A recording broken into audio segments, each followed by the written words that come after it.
जाणवत आहे कारण आज देवाचा आत्मा तुमच्याशी याच विषयावर बोलणार आहे. म्हणू नका हे मला लागू पडत नाही. काही जण एकटे असतील, सिंगल असतील, काही जण वृद्धत्वाकडे पोहोचलेले असतील. कोणीही म्हणू शकत नाही आज हे कुटुंबाचं वचन परमेश्वर माझ्यासाठी नाही, आता माझं संपलं, आता दुसऱ्यांसाठी आहे, माझी अजून सुरुवात झालेली नाही आहे, इतरांसाठी दुसऱ्यांसाठी आहे म्हणूच शकत नाही. कारण तो फॅमिलीचा देव आहे, कुटुंबाचा देव आहे, कुटुंबाचा देव आहे. लक्षात घ्या. आणि म्हणून तो जे वचन देत आहे त्यासाठीच त्याने निर्मिती केली आहे. कशी निर्मिती केली, काय केलंय ते आपण सगळं पाहणार आहोत दीपमध्ये आज. उत्पत्ती याचा पहिला अध्याय 28वा वचन. उत्पत्ती याचा पहिला अध्याय 28वा वचन. देवाने त्यास आशीर्वाद दिला. देव त्यास म्हणाला फलद्रूप व्हा.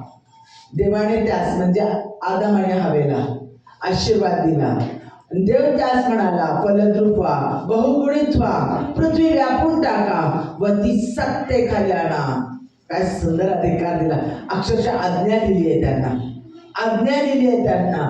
म्हणजे वैभव आनंद घ्या आणि स्वीकारा याच्यासाठी त्यांनी आज्ञा दिली. आज्ञा मोडणं पाप आहे. म्हणजे परमेश्वर किती व्याकुळ आहे आणि किती आवेशी आहे त्याच्या लेकरांना आनंद देण्यासाठी. त्याच्या लेकरांना आनंद देण्यासाठी तो किती व्याकुळ आणि आवेशी आहे. दोन शब्द मी वापरले, लक्षात घ्या.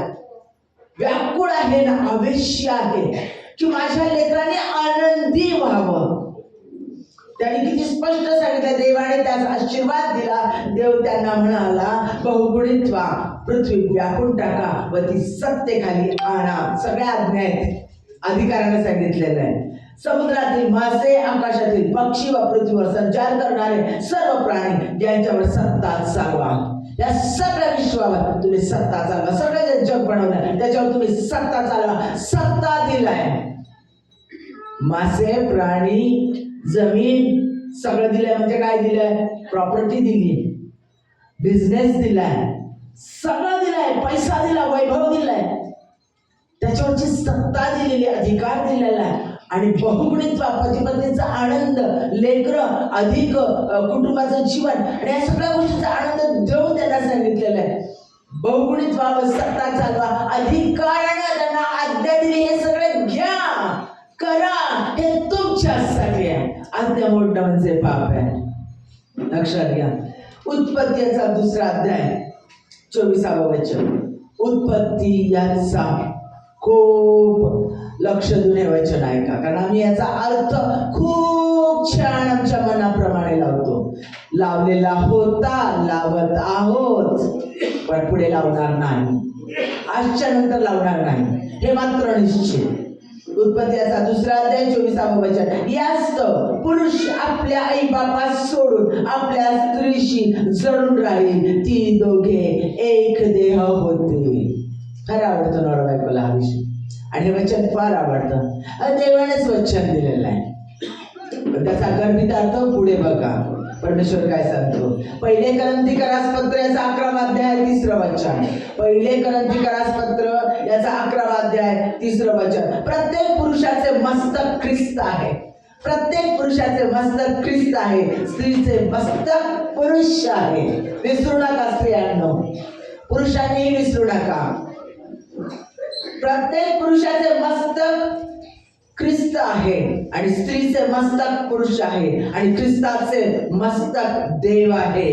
हे तुम्हाला समजावे अशी माझी इच्छा आहे. समजावे, समजावे म्हणजे जाणून घ्यावं, ते पक्क ठसलं जावं आणि ते आचरणात आणलं जातं. कारण जी गोष्ट समजते तीच आचरणात आणली जाते, तीच कृतीत आणली जाते. म्हणून समजावे हा शब्द वापरलेला आहे. पहिले करंथीकरास पत्राचा 11वा अध्याय 11 आणि 12 वचन. तरी प्रभूमध्ये, तरी प्रभूमध्ये पुरुष स्त्री पासून वेगळा नाही.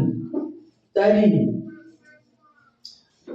प्रभूमध्ये पुरुष स्त्री पासून वेगळा नाही आणि स्त्री पुरुषापासून वेगळी नाही.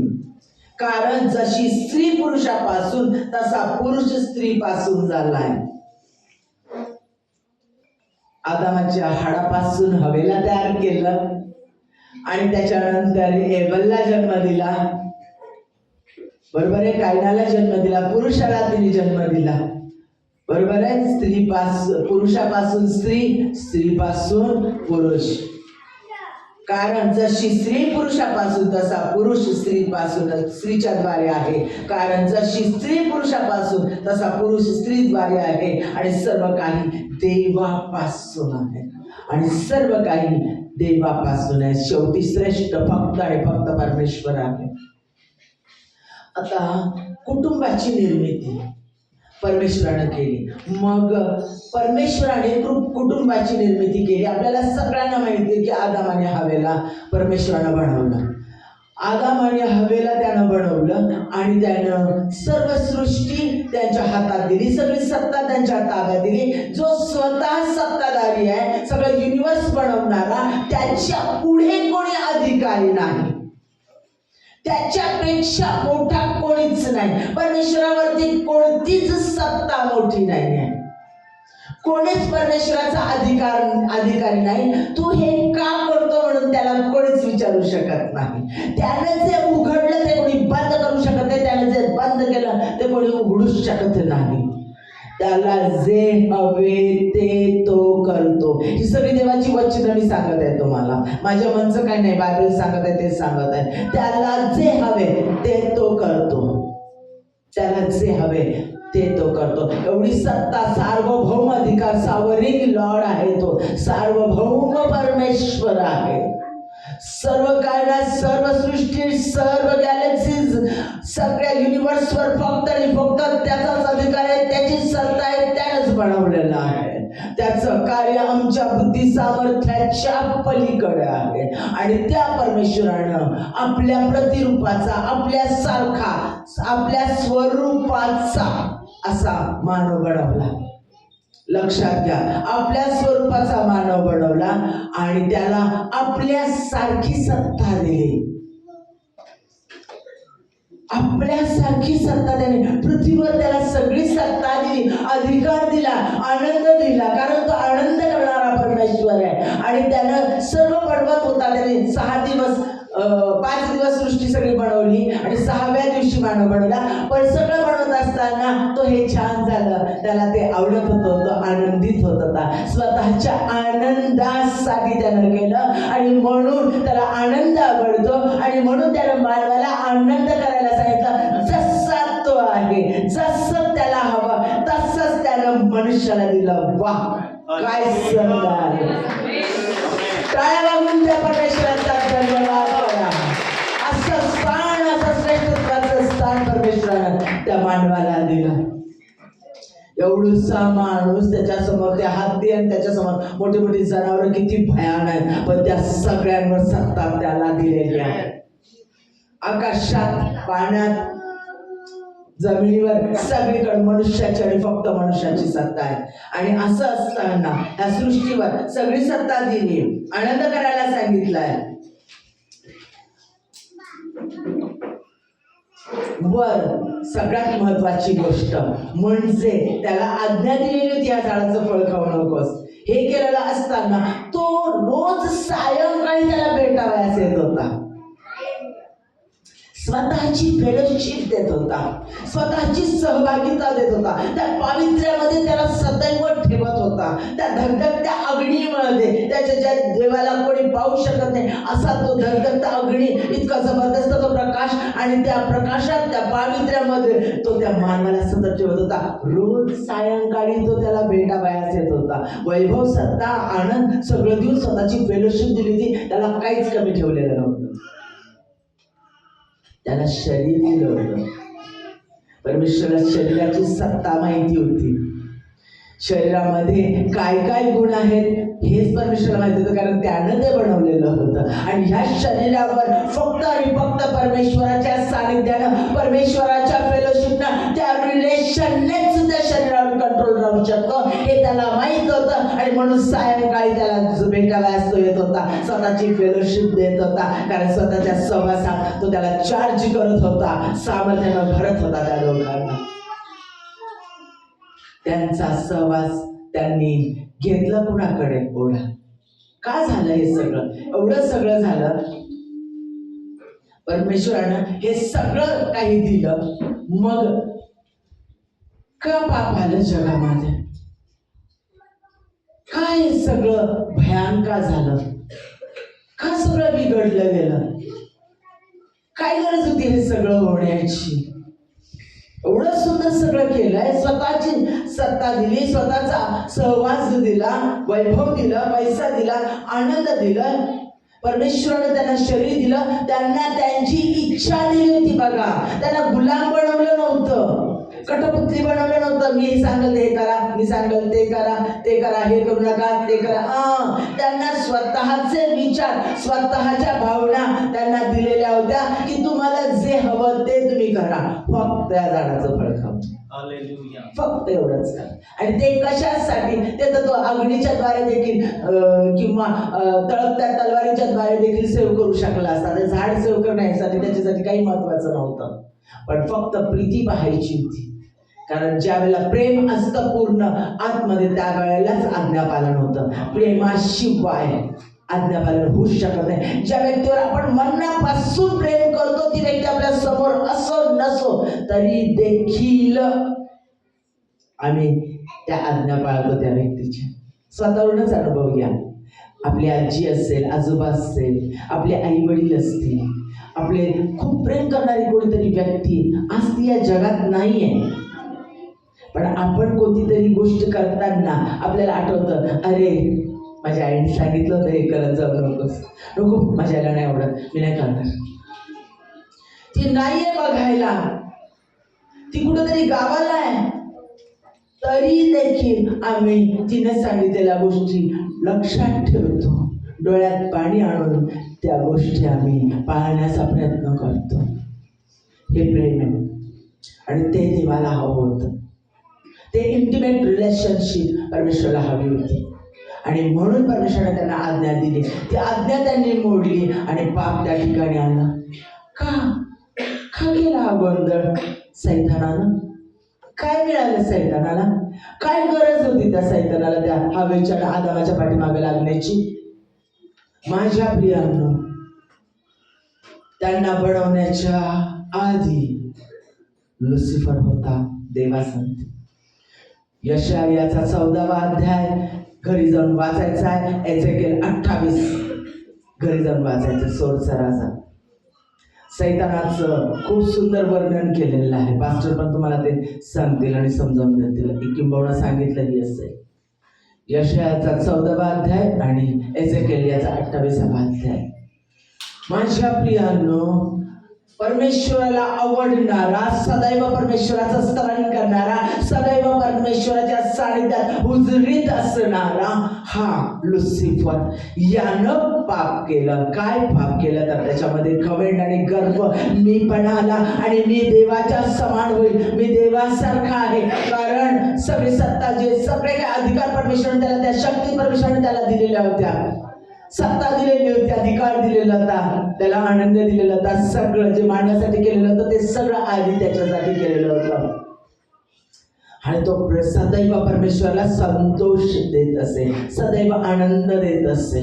बायबल सांगतं, विश्वासाशिवाय परमेश्वराला संतोष कोणीच देऊ शकत नाही. विश्वासानं तो स्तवन करत होता. पण ज्या वेळेला त्याच्यामध्ये घमंड आली, सत्तेची लालसा आली, मीपणा आला, त्यावेळेला तो खाली टाकला गेला. त्याची ती जागा रिकामी झाली आणि परमेश्वराने मानव पुत्र कन्या निर्माण केले आणि परमेश्वराने ती जागा त्यांना प्राप्त करून दिली. आणि हा सैतान त्यांच्या पाठीमागं हात धुवून लागला.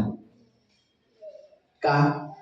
कारण देवाला दाखवायचंय हवेला तिचं कसं फ्लेश आहे, तिला जे बनवलेलं आहे ती कशी त्या फ्लेशच्या, त्या शरीराच्या सत्तेमध्ये कशी आहे आणि तिचा नवरा तिच्या फ्लेशच्या सत्तेमध्ये कसा आहे.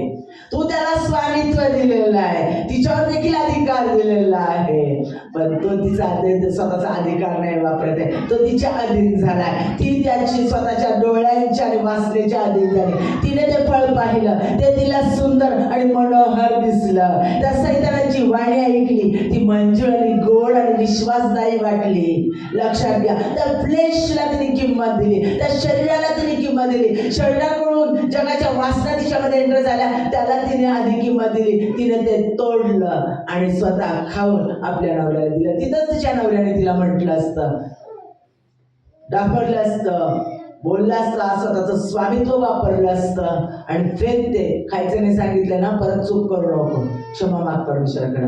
पण ते झालं नाही, त्यानं ते केलं नाही, कारण त्यानं आपलं स्वामित्व विसरून गेला. पुरुषांनी लक्ष देऊन ऐकायचंय, लक्षात घ्या. आणि तो तिच्या अधीन झाला, तिने घेतलं दिलेलं त्यानं खाल्लं आणि ते परमेश्वरापासून दूर गेले. परंतु सैतानाचा हा डाव परमेश्वराने येशू ख्रिस्ताच्या येण्याच्या वचनाने स्वतःला देऊन तो डाव उधळून लावला. तो डाव उधळून लावला सैतानाचा. परमेश्वराने जरी मोशेच्या द्वारे आधी मानवाला कळून दिलं की नियमांच्या द्वारे, नियमशास्त्राच्या द्वारे आणि सोवळं पाळून आणि जनावरांचं पशूंचं रक्त देऊन आम्ही आमचं पाप फक्त झाकू शकतो, ते पाप नष्ट होत नाही याची जाणीव होऊ दिली मोशेच्या नियमशास्त्रानं. नियमशास्त्र पाप दाखवतं, पाप नष्ट करत नाही. लक्षात घ्या, नियमशास्त्राच्या द्वारे त्यांचे पाप त्यांना दाखवली जात होती, ते नष्ट केली जात नव्हती, ते रक्ताने कव्हर केली जात होती, फक्त झाकली जात होती. ज्यावेळेला येशू ख्रिस्ताने देवादिदेव स्वतःचं रक्त त्यांनी ज्यावेळेला सांगलं, त्यावेळेला त्याच्यावर जे कोणी विश्वास ठेवेल त्याचं पाप, त्याचा भूतकाळ, त्याने केलेल्या गोष्टी सगळ्या त्याच्या येशू ख्रिस्ताच्या रक्ताने धुतल्या जातात आणि येशू ख्रिस्ताची धार्मिकता त्या व्यक्तीला प्राप्त होते. माझ्या प्रियांनो, परत ते स्थान, आबा बाबा म्हणण्याचा अधिकार, परत परमेश्वरा संतीजवळ, परत परमेश्वराच्या त्या अग्नीचा अभिषेक, त्या तेलाचा अभिषेक, परत त्या परमेश्वराची सहभागिता मानवाला प्राप्त झाली. जो विश्वास ठेवेल येशू ख्रिस्तावर, कारण तो दार आहे, त्याच्या वाचून पित्याजवळ कोणी जाऊ शकत नाही. आणि जो येशू ख्रिस्तावर विश्वास ठेवतो तो पित्या जवळ येतो. येशू ख्रिस्त त्याच्यामध्ये राहतो, तो येशू ख्रिस्तामध्ये राहतो आणि येशू ख्रिस्त पित्यामध्ये राहतो, म्हणजे तो पित्यामध्ये राहतो. आपल्याला ते स्थान परत प्राप्त करून दिलेलं आहे. का एवढी धावपळ का केलं हे परमेश्वराने?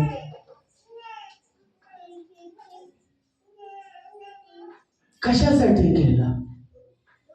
त्यानं त्याच्या प्रतिरूपाचा बनवलेला मानव आणि कन्या, आदम आणि हवेला, स्त्री आणि पुरुषाला त्यानं बनवलं, त्यानं ती फॅमिली तयार केली. कारण त्याच्यामध्ये गुण आहे, जिथे दोघे किंवा तिघे माझ्या नावात एकत्र येतात त्या ठिकाणी मी आहे. लक्षात घ्या, जिथे दोघे किंवा तिघे माझ्या नावाने एकत्र येतात त्या ठिकाणी मी आहे. माझ्या प्रियांनो, बलाने नव्हे, पराक्रमाने नव्हे, तर माझ्या आत्म्यानं कार्यसिद्धीचा करा 4:6 मध्ये म्हटलेलं आहे. हे दोघे जण ज्या वेळेला एकत्र येतात, कुणाचं बाळ रडत असेल तर कृपा करून बाहेर जा. लेकरं जर बोलत असतील तर 2 मिनिटं बाहेर जा, परत येऊ शकता. ज्या वेळेला येशू ख्रिस्त आपल्या स्वतःला त्या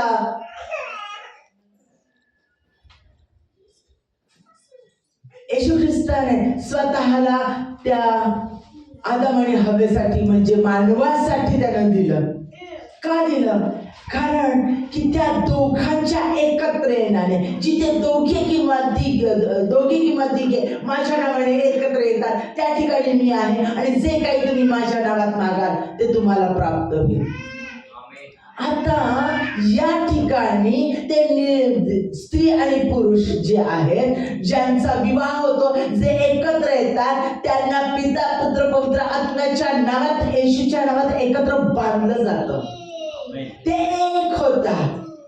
मनाने, अंतःकरणाने, शरीराने, सर्वस्वाने, विचाराने, सर्वस्वाने ते एक होतात. स्त्री पुरुष शरीराने एकत्र होतात, मनाने एकत्र होतात, विचाराने एकत्र होतात. ते एक कुटुंब होतात. एक ध्येय, जेवण हे बनवायचंय, पैसा असा मिळवायचा आहे, इथं जायचंय, हे करायचंय, हे खायचंय. दोघं एकत्र सगळ्या गोष्टी ठरवतात. एका विचाराचे असणारे, एका शरीराचे असणारे, एक जीव प्राण झालेले. आणि ते ज्या वेळेला वचनबद्ध असणारे, ते ज्या वेळेला परमेश्वराला प्रार्थना करतात, त्यावेळेला ती प्रार्थना अत्यंत पॉवरफुल होते, अत्यंत सामर्थ्यशाली होते. आणि परमेश्वर स्वर्गातून ती वाणी त्यांची लगेच ऐकतो. जे काही ते बोलतात येशूच्या नावात ती गोष्ट घडली जाते. हे सैतानाला माहिती आहे, कारण त्याचं राज्य हादरवलं जातं, उद्ध्वस्त केलं जातं, हे त्याला माहिती आहे. आणि म्हणून तो पहिल्या प्रथम पती पत्नींवरच घाला घालतो, त्या स्त्री पुरुषांवर तो घाला घालतो. त्याला ही सहभागिता नको आहे. त्याला माहिती आहे की ज्या वेळेला हे परमेश्वरावर, येशू ख्रिस्तावर विश्वास ठेवतात, येशू ख्रिस्ताला स्वतःमध्ये घेतात, धार्मिकता येशू ख्रिस्ताची प्राप्त झाली, आता ते आबा बाबा म्हणू शकतात, आता त्या प्रकाशात जातात, स्वर्गाचं राज्य त्यांच्यामध्ये आहे, हे सैतानाला माहिती आहे. सैतानाचं राज्य उद्ध्वस्त झालेलं आहे, देवाचं राज्य त्यांच्यामध्ये. हे सैतानाला ज्याला माहिती होतं, त्यावेळेला हे दोघं जण ज्यांच्यामध्ये एकत्रित परमेश्वराचं राज्य आहे, त्यावेळेला जे ते प्रार्थना करतात, बोलतात, स्तवन करतात, त्यानं सैतानाचं राज्य हल्लं जातं, हल्लं जातं. आणि असे अनेक डिचेस, असे अनेक खड्डे, अनेक लोक, अनेक फॅमिलीज ज्या वेळेला एकत्र प्रार्थना करतात पती पत्नी, त्यावेळेला सैतान कुठंच राहत नाही. त्याच्या सगळ्या योजना उद्ध्वस्त होतात. त्या सगळ्या परिसरासाठी, त्या सगळ्या ठिकाणांसाठी, ज्या ज्या लोकांसाठी, मग ते कोणताही देश असू दे, कोणासाठी ते ज्याला प्रार्थना करतात, ती प्रार्थना स्वर्गातून ऐकली जाते, स्वर्गातून ऐकली जाते. आणि म्हणून सैतान कुटुंबावर हल्ला करण्याचा प्रयत्न करतो. का?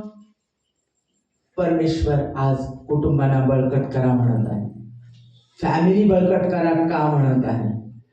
उत्पत्तीचा 2 अध्याय परत वाचूया. 2 वचन 24, 2 अध्याय 24 वचन. यास्तव पुरुष आपल्या आई बापाला सोडून आपल्या स्त्रीशी जळून राहील व ती दोघे एकत्र होतील. आलं त्या वचनात, ज्याचा उलगडा तुम्हाला सांगणार होतं, ज्याचा अर्थ आमच्या मनाप्रमाणे लावतो, आम्हाला पाहिजे तसा सुखदायी अर्थाने घेतो. लक्षात घ्या, ज्या वेळेला परमेश्वराच्या सानिध्यात आम्ही राहतो, त्याचा पवित्र आत्मा आमच्यामध्ये आहे, तो आमच्यात राहतो, आम्ही त्याच्यात राहतो, त्या वेळेला शरीराची सगळी कर्म, शरीराची सगळी दुष्टाई, सगळ्या वासना, सगळ्या वाईट गोष्टी, जे काही खोटं बोलणं, राग, द्वेष, खून, मत्सर, इतरांना खाली पाडणं, इतरांचं वाईट योजना, निंदा नाराजी करणं, अशुद्ध कर्म करणं, हे सगळ्याची शरीराची कर्म आहे, ती सगळी पायदळी तुडवली जातात. आणि त्याच्यावर येशूच्या नावामध्ये सामर्थ्य मिळवलं जातं. कारण परमेश्वराच्या शिवाय शरीरावर विजय मिळवता येत नाही, शरीराच्या कोणत्याही कर्मांवर विजय मिळवता येत नाही, फक्त आणि फक्त परमेश्वराच्या पवित्र आत्म्याच्या द्वारे. म्हणून मी मगाशी वचन वाचलं, बलाने नव्हे, पराक्रमाने नव्हे, तर माझ्या आत्म्यानं कार्यसिद्धी. कारण त्याच्या पवित्र आत्म्याच्याच द्वारे, त्याच्याच सामर्थ्यानं आम्ही या सर्व गोष्टींवर विजय मिळवू शकतो शरीरावर.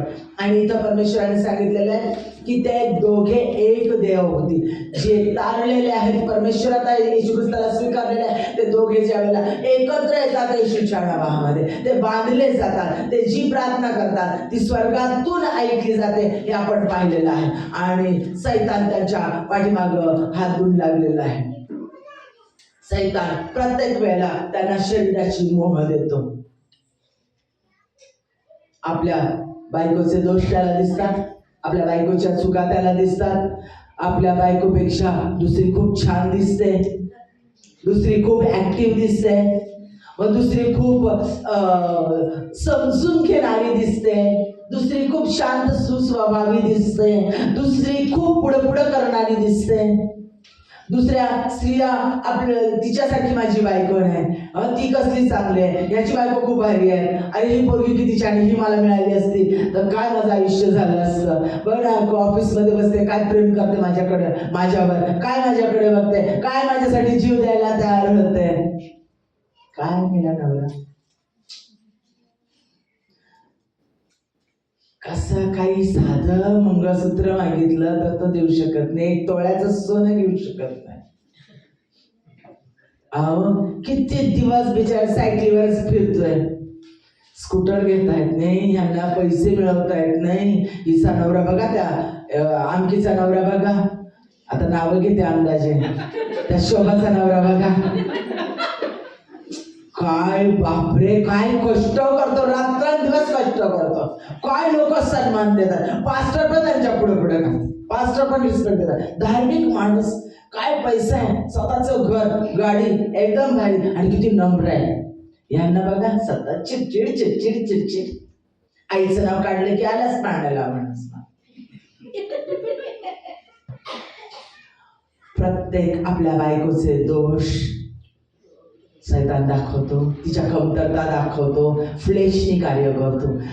तो शरीर वापरतो, डोळे, कान, स्पर्श, हे सगळे आमचे जे काही इंद्रिय आहेत, ज्ञानेंद्रिय आहेत, त्या सगळ्यांचा पुरेपूर वापर करून घेतो. मोबाईल वापरून पण बघ, मोबाईलवर काय भारी आहे, काय सुंदर आहे, बघ काय हसतीये, काय बघितलं की खुश. घरात बघावं तेच तर, घरात बघावं नेहमी चेहरा पडलेला, घरात पाऊल ठेवलं नाही तर चाल, तिच्याकडे बघितलं, त्याच्याकडे बघितलं, हे केलं ते केलं, चालूच राहते रडगाणं, कधीच संपत नाही. आई संधी माझ्या पटत नाही, बाबा संधी माझ्या पटत नाही, स्वतःच्या आईकडे पळत राहते, स्वतःच्या आईला लपून फोन करत राहते. हा नुसता नवरा बायको आईचंच ऐकतो, आई सांगत तसाच वागतो. भरले असेल आईनं कान, भरले असेल बहिणीनं कान, भरले असेल मित्रांनी कान, आले बघा पैसा टिकत नाही घरात, असं होत. कंटिन्युअसली सैतान आमच्या विचारांशी, आमच्या मेंदूशी खेळतो, कंटिन्युअसली ते विचार टाकत राहतो. सगळे ज्ञानेंद्रिय त्या मेंदूला सगळ्या बातम्या पोहोचवत राहतात, आता मेंदू अंतकरणात सगळी कटुता भरत राहतो, सगळे विचार आमचे तसेच नेगेटिव्ह बनत जातात, आणि मग आपल्याला आवडेनासं होतं. 1-2 वर्ष झाले, लेकरू झालं की मग नाही, तसं असतंच म्हणा, पहिल्या नव्याची नवलाई जरा अट्रॅक्शन असतं, ओढा असतो. का देवाच्या लेकरांमध्ये का असं होईल? तो फॅमिलीचा देव आहे, त्यांनी फॅमिली का बनवली ते जाणून घ्या आधी. ह्या गोष्टी राहणारच नाही, ह्या गोष्टी राहणारच नाही. आपल्या बायकोचं आकर्षण अजून वाढेल, आपल्या नवऱ्याचं आकर्षण अजून वाढेल, आपल्या नवऱ्याची गोडी अजून वाढेल, आपल्या बायकोची गोडी अजून वाढेल, ज्यावेळेला आम्ही देवाच्या नजरेने तिच्याकडे पाहू.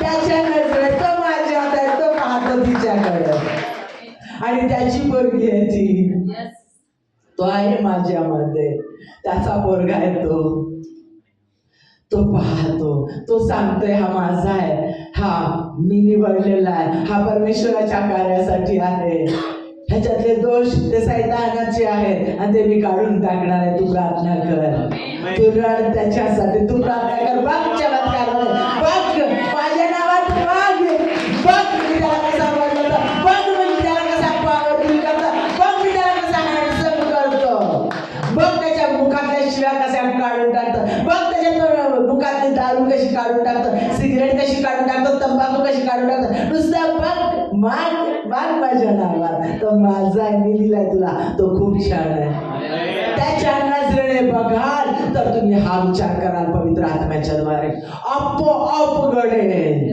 घ्या मागून त्याच्याकडून. का? कारण त्याचं उद्दिष्ट काय आहे, का केली त्यांनी फॅमिली, ते तुम्हाला जाणून घ्यायचं. तो फॅमिलीचा देव आहे असं का म्हटलंय? सता का केली त्यांनी फॅमिली? खूप सुंदर केलेली आहे त्यांनी फॅमिली. स्त्री पुरुष खूप छान त्याने एकत्र आणलेले आहेत आणि त्याने खूप सुंदर आनंद त्यांच्यासाठी ठेवलेला आहे. सगळ्या गोष्टी परमेश्वराने त्यांच्यासाठी दिलेल्या आहे.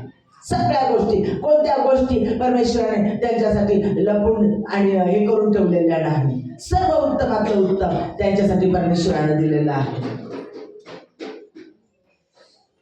आता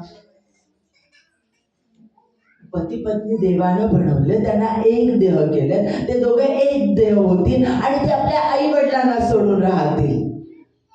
माझ्या प्रियांनो, दाविदाचं कुटुंब मोठं होतं. त्याचे लेकरं त्याच्या संगती राहत होते. त्याच्या जेवढ्या बायका होत्या त्या एकत्र राहत होत्या. शलोमोन 700 बायका, त्यांची लेकरं सगळे एकत्र राहत होते.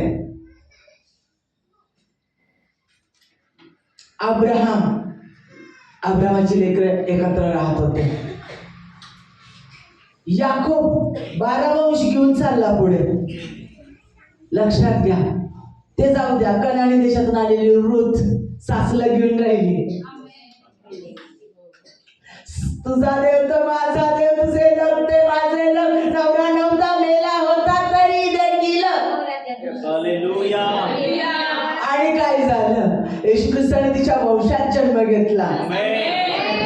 काय त्या बाईला उच्चस्थान प्राप्त करून दिलं विचार करा तुम्ही. तो फॅमिलीचा देव आहे. जो फॅमिलीला महत्व देतो त्याला देव वरती उचलतो.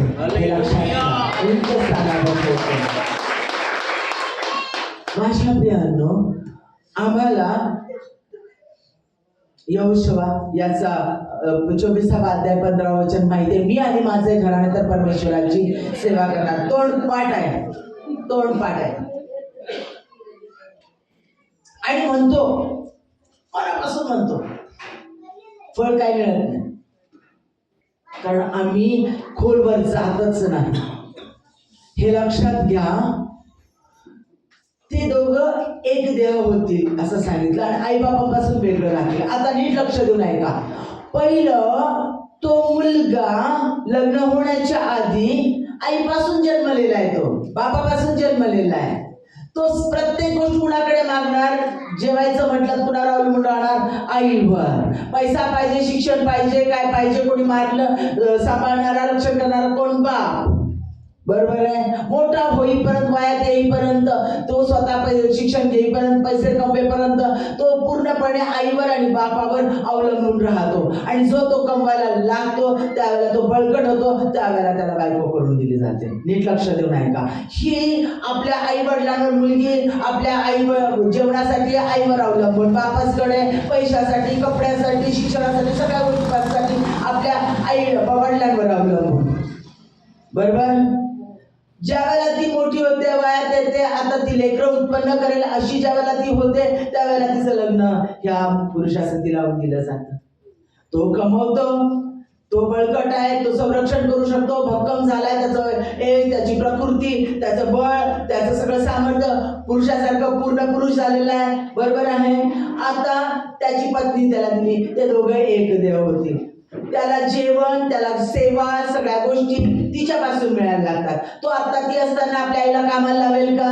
आपल्या आईला कर हे, धु हे कपडे, कर हे, दे भाजी करून, दे आमक करून, किंवा ती आपल्या आईवडिलांकडे जाऊन त्यांच्याकडून हे घे ते घे करण्याची गरज आहे का? तिची सगळी गरज पुरवणारा तिचा पती त्याच्याकडून तिची गरज पुरवली जाणार आणि तिच्याकडून त्याची जेवणाची, सेवेची जी आई करत होती ती गरज पुरवली जाणार आणि म्हणून ते दोघे एक देव होते. हालेलुया. Is that clear? बरोबर आहे. ते दोघे एक देव होतील आणि सोडून घरातून निघून जातील असं नाही सांगितलं. किंवा ते दोघे एक देव होतील आणि सगळ्यांना हाकलून देतील बॅटीनं. नाही ना, तसं नाही सांगितलं. परमेश्वराने नाही सांगितलं, तसं कुठंच नाही दिलेलं बायबलमध्ये. माझ्या प्रियांनो, सैतानाने सगळ्यात मोठा घाला कुटुंबावर घातला. तो कुटुंबाचा देवा. लक्षात घ्या, तो कुटुंबाचा देवा. आणि सैतानानं याच्यावरच घाला घातला. का माहितीये का? की ज्या वेळेला दोघं पती पत्नी एकत्र येतात, प्रार्थना करतात, देवाचं सामर्थ्य उतरून येतं, त्यावेळेला घरातल्या सगळ्या व्यक्ती सगळेजण एकत्र येतात, प्रार्थना करतात. हे एक डीचेस आहेत, खड्डे आहेत. एक एक फॅमिली, एक एक डीचेस आहेत, एक एक खड्डा आहेत, ज्याच्यातून वचनाचा उफळत्या पाण्याचा झरा येतो. बघा बायबलमध्ये दिले स्तोत्र संहितेमध्ये, मी तुम्हाला सांगते. आणि हे डीचेस आहेत, ह्याच्यातून जमिनीतून उफळतं पाणी जसं ते येशू ख्रिस्त हा झरा आहे, जीवनी झरा. त्याचं वचन जिवंत पाणी आहे. आणि ज्या वेळेला ते एकत्र प्रार्थना करतात, स्तवन करतात, वचन वाचतात, त्यांची फॅमिली प्रेयर ज्या वेळेला होते एकत्रित देवामध्ये, त्यावेळेला ज्या वेळेला वाटतात वचनामध्ये, त्यावेळेला तिथं देवाचं सामर्थ्य त्यांच्यामध्ये उतरून येतं. पहिलं चर्च तुमचं कुटुंब आहे. ते डीचेस असं भरलं जातं, ते सगळं उफळतं पाणी येतं. आणि प्रत्येक कुटुंबातून उफळतं पाणी येतं, प्रत्येक कुटुंबातून उफळतं पाणी येतं. आणि ते पाणी बाहेर येत राहतं. आणि ते पाणी बाहेर येऊन ती नदी पवित्र स्थानाला वेढली जाते. लक्षात घ्या, हे सगळे डीचेस भरून वाहणं उफळत्या पाण्यानं गरजेचं आहे. आणि ते कुटुंबामध्ये ते पहिलं चर्च आहे. आपलं कुटुंब हे पहिलं चर्च आहे. मी चर्चमध्ये रिकामा आलो, परमेश्वरा तुला देण्यासाठी काहीच नाही, मी रिकामा आलो. आज मी रिकामा नाही तर भरलेला जाऊ दे. अरे कोणी सांगितलं भरलेलं या चर्चमध्ये, रिकामा नाही यायचं चर्चमध्ये. बिलकुल खबरदार, रिकामा चर्चमध्ये याल तर बिलकुल यायचं नाही रिकामा. भरलेले स्तवन करा, घरामध्ये धन्यवाद करा, वचन वाचा, प्रार्थना करा, एकमेकांना क्षमा करा, एकमेकांना जवळ घ्या आणि आनंद करत परमेश्वरा भरलेल्या अग्नीचं सामर्थ्य घेऊन, मशाल घेऊन मी चर्चमध्ये जाईल, मंदिरामध्ये जाईल. अग्नीचं सामर्थ्य, मशाली, सगळ्या मशाली एकत्र येतील, त्यावेळेला धगधगता अग्नी चर्चमध्ये दिसतं. आणि देवाच्या योजना पूर्ण होतात आणि ही नदी पूर्ण शहराला मिळते. परमेश्वराचं कार्य करण्यासाठी पूर्ण तयार राहते. आणि म्हणून सैतान त्यांच्या पाठीमागे लागलेला आहे. त्याला माहिती आहे पॅटर्न, त्याला माहिती आहे असं घडतंय, त्याला माहिती आहे देवाची ही अशी योजना आहे. म्हणजे आता हे वचन कळालं तुम्हाला. ते दोघं एक देव होतील, ते आपल्या आईबापाला सोडून, ते दोघं एक देव होतील आणि ते आपल्या आईवडिलांना सोडून राहतील. कळलं तुम्हाला? सोडून राहतील म्हणजे ते दोघं जण एकत्र एकमेकांच्या गरजा पूर्ण करतील. शरीराच्या गरजा, सगळ्या गरजा ते दोघं जण एकमेकांच्या पूर्ण करतील. यासाठी तो शब्द वापरलेला आहे. प्रेम, सगळं काही, सामर्थ्य, धीर, सगळं दुःख, सगळं ते एकमेकांसंगती शेअर करतील आणि बळकट होतील. पुढे आपण त्याचा सखोलपणे बघणार आहोत, पूर्ण सांगणार आहे मी. आता पहिलं आपल्याला बघायचं आहे कुटुंबाचा पॅटर्न बघायचा आहे. कुटुंबाचे बायबलच्या अनुसार, त्याच्या वचनाच्या अनुसार, सगळी वचन आता मी इथं घेत नाही, तेवढा वेळ नाही आहे म्हणून कमी वेळामध्ये मी तुम्हाला पॅटर्न कसा आहे, त्याचा साचा कसा आहे, रचना कशी दिलेली आहे त्याने कुटुंबाची, ती जाणून घेणं अत्यंत गरजेचं आहे. सगळ्यांनी, ज्यांचं लग्न झालेलं नाही त्यांनी देखील जाणून घ्या, अतिशय गरजेचं आहे. हा पॅटर्न आम्हाला समजणं फार महत्वाचं आहे. लक्षात घ्या, परमेश्वरानं स्त्री आणि पुरुष बनवलेत आणि परमेश्वराच्या समोर दोघंही समान आहेत. दोघं पण परमेश्वराच्या समोर समान आहेत. लक्षात घ्या, स्त्री आणि पुरुष हे दोघंही समान आहेत परमेश्वराच्या समोर. त्यांचे अधिकार त्याने वेगवेगळे दिलेले आहेत, कार्यासाठी त्यांना हे वेगवेगळे केलेले आहे. पुरुषाला स्वामित्व दिलेलं आहे आणि तिला त्याच्या अधीन ठेवलेलं आहे, ते कार्यासाठी. परंतु परमेश्वराच्या नजरेसमोर दोघंही समान आहेत. ज्या वेळेला हे दोघं पती पत्नी, आता पती पत्नी म्हणजे पूर्ण कुटुंबाचं सांगण्यासाठी, म्हणजे त्याच्यामध्ये तुमचे आई वडील असेल त्यांनी पण लक्षात ठेवायचं. दोघं पती पत्नी, हा जो पती आहे त्याचं पहिलं रिलेशन परमेश्वरासंगती आहे. त्याच्या जीवनातलं पहिलं स्थान, प्रथम स्थान परमेश्वराचं आहे. त्याच्यात आणि परमेश्वरामध्ये कोणीच येऊ शकत नाही. आईबाप नाही, पत्नी नाही, कोणीच नाही. लक्षात घ्या, प्रथम स्थान कुणाचं आहे? परमेश्वराचं. पतीच्या जीवनात प्रथम स्थान परमेश्वराचं आहे, पत्नीच्या जीवनात प्रथम स्थान परमेश्वराचं आहे. तिचा पती त्याच्यामध्ये आणि परमेश्वरामध्ये आणि तिच्यामध्ये येऊ शकत नाही. लक्षात घ्या, परमेश्वराला अंतःकरणात स्वीकारलेलं आहे प्रथम स्थान देव येशू ख्रिस्त, याह्वे, येशुवा, अडोनाय, परमेश्वराचंच प्रथम स्थान. पत्नीच्या जीवनामध्ये प्रथम स्थान परमेश्वराचं आहे. पुरुष त्याच्यामध्ये इंटरफेअर करू शकत नाही. प्रार्थना, श्रवण, बायबल वाचन कोणत्याच गोष्टीमध्ये तो इंटरफेअर करू शकत नाही. तिचं डायरेक्ट कनेक्शन परमेश्वरासंगती आहे, त्याचं डायरेक्ट कनेक्शन परमेश्वरासंगती, त्याच्यामध्ये ती इंटरफेअर करू शकत नाही. Is that clear? प्रथम स्थान परमेश्वराचं, तिच्याही जीवनात, त्याच्याही जीवनात. आता परमेश्वराच्या नंतर ह्या पत्नीचं स्थान, श्रेष्ठ स्थान आधी आपल्या पतीला, त्याच्या जीवनात श्रेष्ठ स्थान आधी आपल्या पत्नीला. बरोबर आहे? याच्यामध्ये आई वडील येत नाही, याच्यामध्ये लेकरं येत नाही, फक्त परमेश्वर. दोघांच्या मध्ये फक्त कोण? परमेश्वर. परमेश्वरातून, परमेश्वराच्या द्वारे ती त्याच्यावर प्रीती करते आणि परमेश्वराच्या द्वारे तो तिच्यावर प्रीती करतो. बरोबर आहे? त्या दोघांचं नातं येशूच्या द्वारे जोडलेलं आहे. पुरुषाचं नातं येशूच्या द्वारे तिच्यासंगती जोडलेलं आहे, परमेश्वराच्या द्वारे ती त्याला प्राप्त झालेली आहे. तो येशूची प्रीती तिच्यावर करणार आहे. जशी मंडळीवर येशू ख्रिस्ताने प्रीती केली, त्या मंडळीसाठी स्वतःचा प्राण दिला, तशी सेम तशीच, जसा मी आहे तसं तुम्ही व्हा, ती प्रीती तो तिला देणार आहे. आणि ती त्याच्या अधीन राहणार. जशी मंडळी ख्रिस्ताच्या अधीन राहते, तशी ती त्याच्या अधीन राहणार. परमेश्वराच्या नंतर ती त्याला श्रेष्ठ स्थान देणार आहे. परमेश्वराच्या नंतरचं स्थान आपल्या पतीचं आहे, आई वडिलांचं नाही. कान देऊ नाही का? आई वडिलांचं नाही. स्थान प्रथम परमेश्वराचं प्रथम स्थान, त्याच्यानंतर दोघा पती पत्नींचं, त्याच्यात लेकरं आधी येत नाही. त्याच्यानंतर प्रथम स्थान परमेश्वराला, द्वितीय स्थान त्यांचं दोघांचं एकमेकांना, त्याच्यानंतर त्यांची लेकरं, दोघं मिळून त्यांचे लेकरं. हे लक्षात घ्या. आणि लेकरांच्या नंतर, आता कान देऊ नाही का, लेकरांच्या नंतर ती दोघं कोण झालेली? एक देह झालेली आहे. त्या दोघांमध्ये प्रथम स्थान कोणाला दिलेलं? त्या दोघांनी परमेश्वराला दिलं. त्या दोघांच्या एकत्र येण्याने कुणाचं स्थान एकत्र आहे? त्यांच्यामध्ये कोण आहे?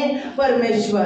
आणि परमेश्वर आणि ते दोघं जण जे एक झालेलं आहे, जसा पिता पुत्र पवित्र आत्मा, ते दोघं जण एक झालेले आहेत, तसे तिचे आई वडील आणि त्याचे आई वडील यांचं स्थान आहे.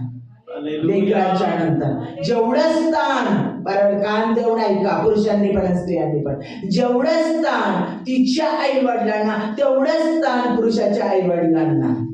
जरी स्त्री आपल्या आई वडिलां नवऱ्याच्या घरी येऊन राहत असते, तरी देखील कायम लक्षात ठेवा, पुरुषांनी स्त्रियांनी जेवढं आपल्या ती पुरुष आणि स्त्री परमेश्वरासमोर सारखे आहेत, सारखे आहेत. मग जरी ती आपल्या नवऱ्याच्या घरी राहत असतील, तरी देखील तिनं एकटा जाऊन आपल्या आई वडिलांची सेवा नाही करणार. तो एकटा जाऊन आपल्या आई वडिलांची सेवा नाही करणार. तू तुझ्या आई वडिलांचं बघ, मी माझ्या आई वडिलांचं बघतो. तू तुझ्या आई वडिलांकडे लक्ष दे, मी काय त्यांना समजू शकत नाही. तुला तुझ्या आई वडील माहिती आहे बाबा, त्यांच्या आवडी निवडी त्यांना तुला माहिती आहे, तू ते बघून घे. माझ्या आई वडिलांच्या आवडी निवडी मला माहिती आहे, मी बघून घेतो. हा चोख. ते दोघं एक देह, एक विचार, एक मन. परमेश्वराचं सामर्थ्य त्यांच्यामध्ये आहे आणि परमेश्वराच्या आत्म्याला भरून ते दोघही जण एकत्रितरित्या तिच्या आई वडिलांची सेवा करतील, त्यांच्या गरजा पूर्ण करतील, त्यांच्यावर प्रेम करतील. लक्षात ठेवा, त्यांना सोडून देणार नाही, कारण ते एक कुटुंब आहे. हालेलुया. ते एक कुटुंब आहे प्रियानो. तेच प्रेम, जे प्रेम तो त्याच्या आई वडिलांना देतो, तेच प्रेम त्याला तिच्या आई वडिलांना द्यायचंय, कारण ती त्याच्या शरीराशी एक आहे. ती त्याच्या शरीराशी एक आहे. ओ रियरबशंदरवा ओ यंदरबा यंदरबा. हा देवाचा पॅटर्न आहे. जेवढं ती तिच्या आई वडिलांवर प्रेम करते तीच प्रीती तशाच पद्धतीनं ती त्याच्या आई वडिलांची मनापासून एकत्र येऊन ते दोघं जण एकत्र येऊन त्याच्या आई वडिलांची सेवा करते. बापाने मला आधी त्रास दिलेला होता, माझं नाही पटत, तू सांभाळून घेते, माझ्या बापाला तू आवडते. हा बिलकुल नाही. आता जीवन वेगळं. ज्याला तुम्ही दोघं पती पत्नी एकत्र आलेलं आहे, तुमचं जीवन वेगळं झालेलं आहे. परमेश्वराशी एक गुण, खूप सामर्थ्यशाली तुम्ही झालेला आहात. परमेश्वराचा अगदी तुमच्यावर आहे. आता दोघांनी मिळून तिच्या आई वडिलांची, दोघांनी मिळून त्याच्या आई वडिलांची पूर्ण मनाने पूर्ण अंतःकरणाने सेवा करायची, काळजी घ्यायची, गरजा पूर्ण करायच्या आहेत. भावनिक गरजा, त्यांच्या आत्मिक गरजा, त्यांचं काही फायनान्शियल गरजा काय असतील दोघांनी मिळून पूर्ण करायच्याच आहे. औषध लागतात, गरजा होतात, दुखणं आहे, दोघांनी मिळून करायचं आहे. हा ख्रिस्ताचा पॅटर्न आहे. का म्हटला पहा, योहाना ही तुझी आई. का म्हटला? माझ्या प्रियांनो, हा पॅटर्न पूर्ण करायचा. जेवढं बापाला स्थान तेवढंच आईला स्थान. लक्षात घ्या, तेवढंच तेच. आईने जन्म दिला, आईमध्ये वात्सल्य, आईसारखं आईचं स्थान कोणी घेऊ शकत नाही. माझ्या प्रियांनो, तेवढाच बाप आहे. स्वर्गीय पिता का म्हटलेलं आहे? स्वर्गीय पित्याने आपलं स्थान पुरुषाला दिलंय. तो बाप,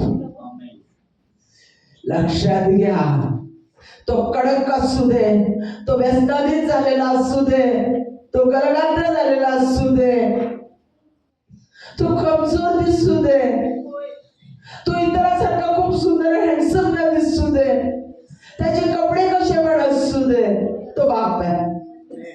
तो बाप आहे. तो बाप आहे. स्वर्गीय पित्याने स्वतःचं स्थान त्याला दिलंय. त्याला दिलंय. तो बाप आहे. तिचा बाप असू दे की तो पुरुषाचा बाप असू दे, तो दोघांचा बाप आहे. लक्षात ठेवायचं. हे पॅटर्न आमच्या ख्रिस्ती समाजामध्ये हवं. जर येशू ख्रिस्त तुमच्यामध्ये, जर तारणारा देव म्हणून त्याला तुम्ही स्वीकारता, जर त्याचा अगदी तुमच्यामध्ये, जर त्याची प्रीती तुमच्यामध्ये, त्याने आमच्यासाठी स्वतःचा पुत्र दिला, तो जर येशू ख्रिस्त, तो याहवे, तो येशूवा तुमच्यामध्ये जर राहतो, तर फळ पाहिजे. योहान 15, तुम्ही माझ्यामध्ये राहा, मी तुम्हामध्ये राहील, म्हणजे तुम्ही फळ देणारे व्हा. म्हणजे तुम्ही फळ देणारे व्हा. लक्षात घ्या. आणि देव हे तुमच्याकडून मागत आहे. आई वडिलांच्या नंतर बहीण भावंड, तिचे बहीण भावंड, त्याचे बहीण भावंड, त्याच्यानंतर नातेवाईक, आणि त्याच्यानंतर मित्र परिवार. प्रियांनो, ए आई चल, माझा मित्र आलाय, त्याची बायको आली, त्याला जेवण वाढ. ए चल ग, माझा मित्र आहे तो, त्याची बायको आहे, कसले श्रीमंत आहेत, कसले मला जीव लावतात, त्यांच्या घरी गेल्यानंतर काय भारी जेवण करतात, चल जेवण कर. नाही, संमतीनं, दोघा पती पत्नीच्या संमतीनं. आधी कुटुंब,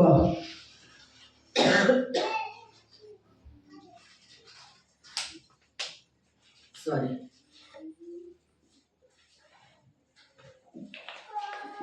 आधी कुटुंब, आधी कुटुंबाला स्थान, मग तुमचा मित्र परिवार. हे पॅटर्न लक्षात ठेवा. हे पॅटर्न विसरू नका.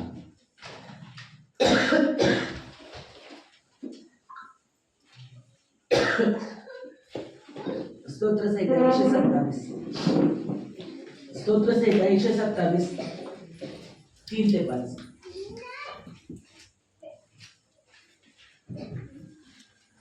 पहा, संतती ही परमेश्वराने दिलेलं धन आहे. पहा, संतती ही परमेश्वराने दिलेलं धन आहे.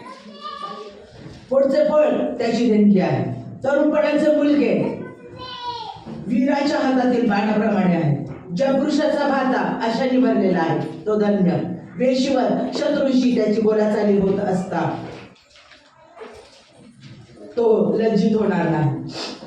हा आशीर्वाद जो परमेश्वराने दिलेला आहे. संतती हे परमेश्वराने दिलेलं धन आहे. पती पत्नी एकत्र येतात, लग्न होतं, मग त्यांना लेकरं होतात. ते म्हणतात आमची संतती आमचं धन आहे, परमेश्वराने दिलेलं धन आहे. त्याच्याबद्दल परमेश्वर बोलतात त्याला सांभाळणं, त्याचं शिक्षण करणं, याच्यामध्ये आम्ही मशगूल होतो. त्याला सगळं द्या, आई वडिलांकडून घ्या, हिच्या आई वडिलांकडून, त्याच्या आई वडिलांकडून घ्या, त्यांना वाढवा, त्यांचंच मदत घ्या आणि वाढवा पुढे द्या. अहो पण तुम्ही संतती आहात, तुम्हाला तुमची संतती झाली, तुम्ही तुमच्या आई वडिलांची, ती तिच्या आई वडिलांची संतती आहे आणि तुम्ही तुमच्या आई वडिलांची संतती आहे. तुम्हाला एकमेकांची त्यांची सेवा करायची आहे आणि हा आशीर्वाद त्यांच्यासाठी देखील आहे. कारण परमेश्वराचं वचन स्पष्ट सांगतं, तरुणपणाचे मुलगे वीराच्या हातातील बाणाप्रमाणे आहेत. ज्या पुरुषांचा भात आशांनी भरलेला आहे तो धन्य. वेशीवर शत्रूची त्याची बोलाचाल होत असता ते लज्जित होणार नाही.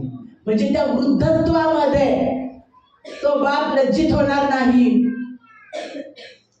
पहिल्याच मी सांगितलंय, मुलगा आणि मुलगी, स्त्री आणि पुरुष परमेश्वरासमोर समान आहे.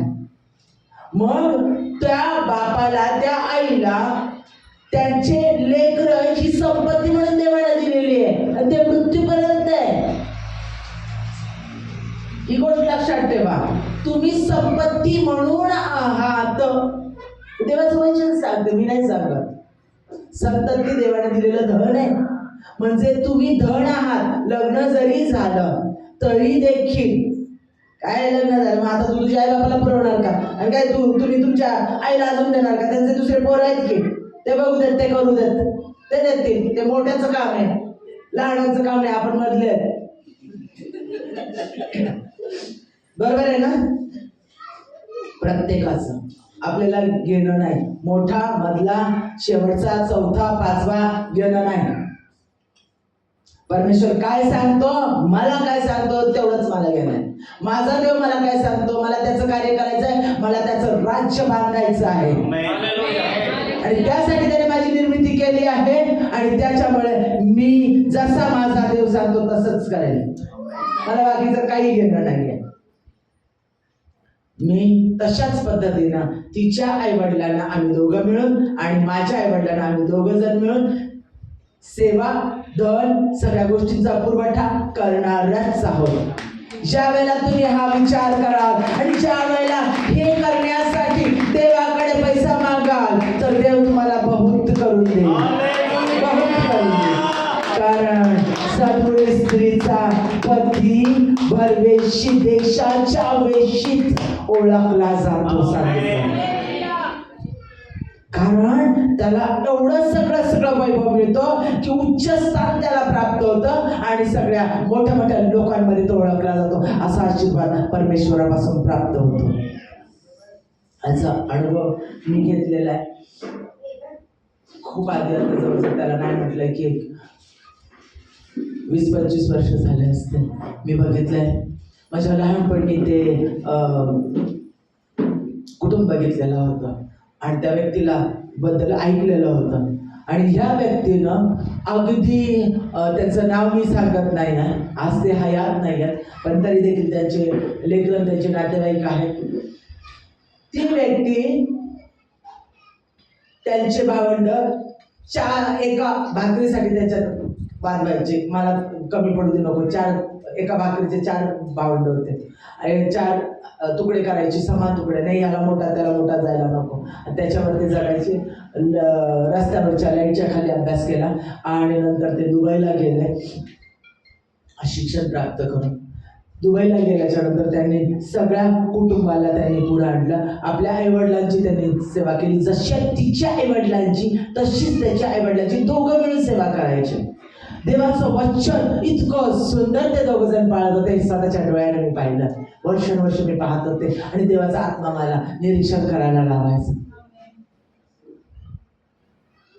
4थीला असताना परमेश्वराचं सामर्थ्य माझ्यावर उतरून आलेलं आणि देवाचा आत्मा मला सांगायचा आणि शिकवायचा. परमेश्वर मला बघायला लावायचा आणि परमेश्वराचा आत्मा मला सांगायचा, पुढे तुला या गोष्टी सांगायच्या.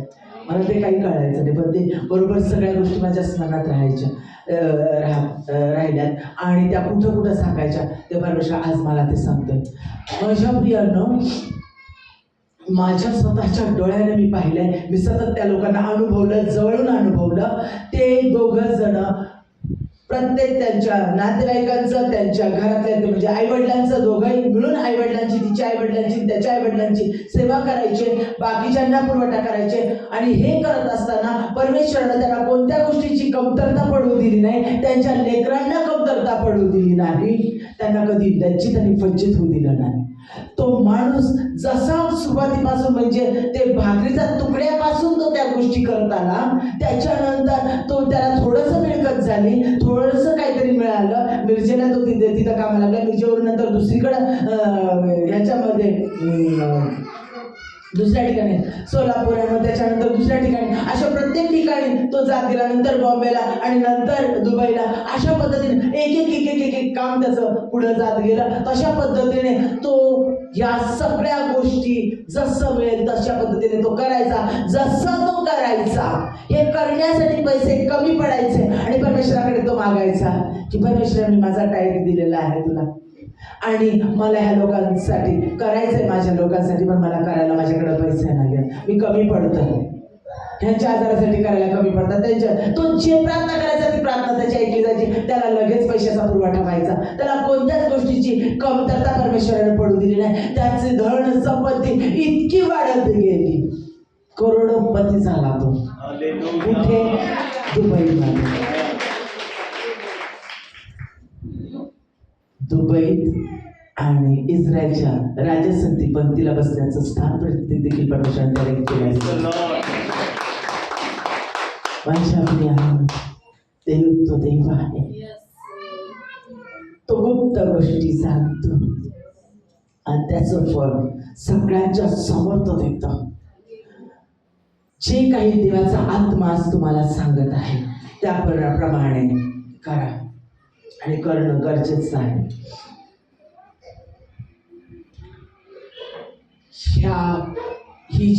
हा जो पॅटर्न मी तुम्हाला आता शिकवला, कुटुंबाचा पॅटर्न, या पद्धतीने तुम्हाला करायचं आहे. आणि ह्या कुटुंबाच्या पॅटर्नवर सैतान सतत घाला घालतो. तिच्या आईवडिलांचे दोष, त्याच्या आईवडिलांचे दोष, त्यांच्या संधीनं पटणं, ह्याच्यामुळं घरामध्ये, कुटुंबामध्ये क्लेश, चिडचिड, नवऱ्याबद्दल राग, बायकोबद्दल राग, आणि याच्यामुळं परमेश्वरापासून दूर जाणं. आणि मग घरामध्ये जी प्रार्थनेची वेदी आहे ती वेदी फुटली जाते, चिरा पडतात, प्रार्थना होत नाही, तिने केलेली प्रार्थना आवडत नाही, त्याने केलेली प्रार्थना आवडत नाही, त्याच्या प्रार्थनेत डोंग वाटतं, तिच्या प्रार्थनेत डोंग वाटतं, दोष दिसायला लागतात आणि ती वेदी उद्ध्वस्त होते.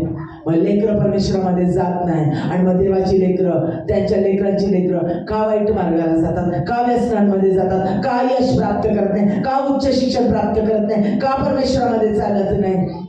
त्याचं कारण हे आहे. का? कारण ही रचना परमेश्वराने का केलेली आहे? ही रचना म्हणजेच आमचं जीवन आहे का? नाही. परत लक्षात घ्या, हा मोठा गोल मी हाताने दाखवत आहे. आता माझ्याकडे फळा नाहीये काढण्यासाठी, परंतु हा मोठा गोल जो आहे आमच्या जीवनाचा आहे, मोठा गोल आमच्या जीवनाचा आहे. आणि त्याच्यामध्ये छोटा असणारा भाग, एकदम छोटासा भाग म्हणजे आमचं कुटुंब आहे. कुटुंब म्हणजे आमचं जीवन नाही. परत आता लक्षात घ्या, एवढं महत्व मी सांगितलं तुम्हाला, तो फॅमिलीचा देव आहे आणि माझं जीवन हा मोठा गोल आहे. आणि त्याच्यातलं फॅमिली म्हणजे माझा एक छोटासा जीवनाचा भाग आहे. हो, प्रत्येकाच्या हा कुटुंब, हा आमचं जीवन, माझं प्रत्येकाचं वैयक्तिक जीवन, ज्याच्यामध्ये प्रथम स्थान परमेश्वर आहे, ते प्रत्येक वैयक्तिक जीवन हा मोठा गोल आहे, मोठं प्रचंड जीवन आहे. आणि त्याच्यामध्ये असणारा हा छोटासा गोल म्हणजे माझं कुटुंब, त्याच्यामध्ये माझं चर्च, त्याच्यामध्ये माझं काम, माझं सर्वस्व त्याच्यामध्ये येतं. आणि मग हे बाकीचं माझं जीवन म्हणजे काय आहे? ज्यासाठी परमेश्वराने माझी निर्मिती केलेली आहे, ज्यासाठी परमेश्वराने मला या पृथ्वीवर आणलेलं आहे, ज्यासाठी परमेश्वराने माझी घडण केलेली आहे. लुसिफरचं स्थान एम्प्टी आहे, रिकामा आहे. आणि परमेश्वराने मानवाला त्यासाठी बनवलेलं आहे.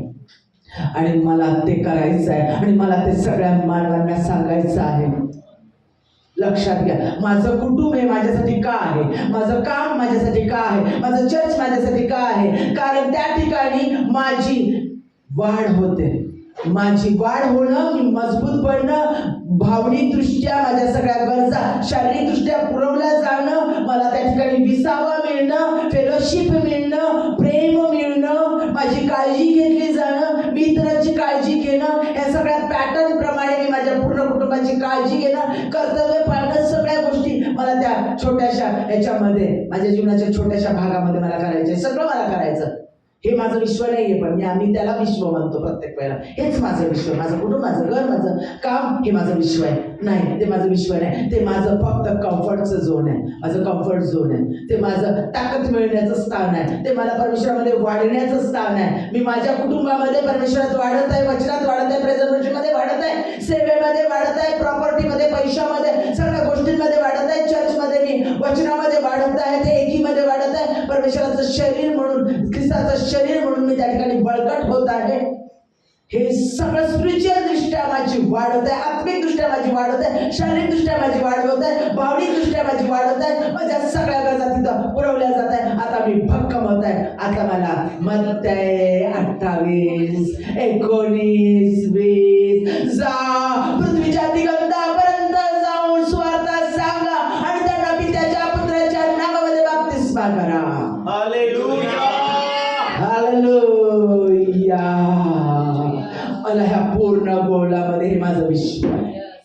ह्या विश्वामध्ये पृथ्वीच्या दिगंतापर्यंत जाऊन प्रत्येक कानाकोपऱ्यात जाऊन मला ते कार्य करायचंय. त्याच्यासाठी मला इथं बळकट करा, त्याच्यासाठी सगळं सुंदर मला दिलं, त्याच्यासाठी मला सगळे कर्तव्य पालन करणं, सगळ्या गोष्टीत मी घडणं, सगळं जडणं, काम येते, सगळं माझं त्याच्यासाठी आहे. हा छोटासा गोल आहे.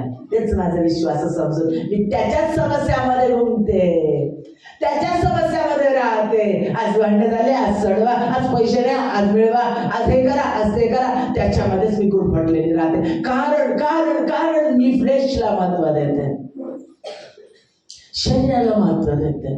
कारण माझ्या घरातली प्रार्थनेची वेदी कमजोर आहे. माझी बळकटी इथं होत नाही. माझी बळकटी या गोलामध्ये होणं अत्यंत गरजेचं आहे. माझ्या चर्चमध्ये, माझ्या घरामध्ये मी बळकट होणं, स्पिरिच्युअल दृष्ट्या बळकट होणं, शारीरिक दृष्ट्या बळकट होणं, भावनिक दृष्ट्या बळकट होणं, मजबूत होणं, माझं फायनान्स मजबूत होणं, हे खूप गरजेचं आहे. मी हे परमेश्वराच्या वचनाच्या द्वारे हे सगळं मिळवणार आहे आणि त्याप्रमाणे वागून ते बळकट करणार आहे. स्त्री असू दे, पुरुष असू दे. हे फक्त पुरुषाचं काम नाही, स्त्रियांचं पण काम आहे.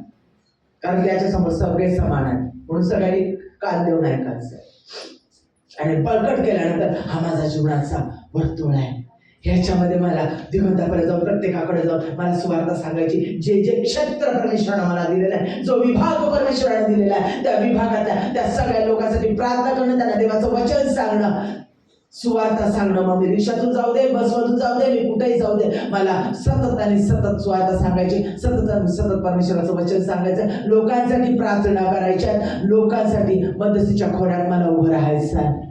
आणि त्यासाठी मी पहाटे उठेल आणि प्रेझेंट वर्शिप करेल, धन्यवाद करेल, परमेश्वराचं वचन करेल, मुपा वाचेल आणि लोकांसाठी मी प्रार्थना करेल. कुटुंबाची लिस्ट माझ्या समोर असेल. हे माझं वैयक्तिक जीवन आहे, हे माझं कार्य आहे, ही माझी मिनिस्ट्री आहे. ही प्रत्येक मिनिस्ट्री प्रत्येकाला परमेश्वराने या वचनाने दिलेली आहे. प्रत्येकाची मिनिस्ट्री सुरू झालेली तारणारा देव म्हणून स्वीकारलंय ना माझ्या प्रियांना, तिथं तुमची स्वतःची मिनिस्ट्री सुरू झालेली आहे.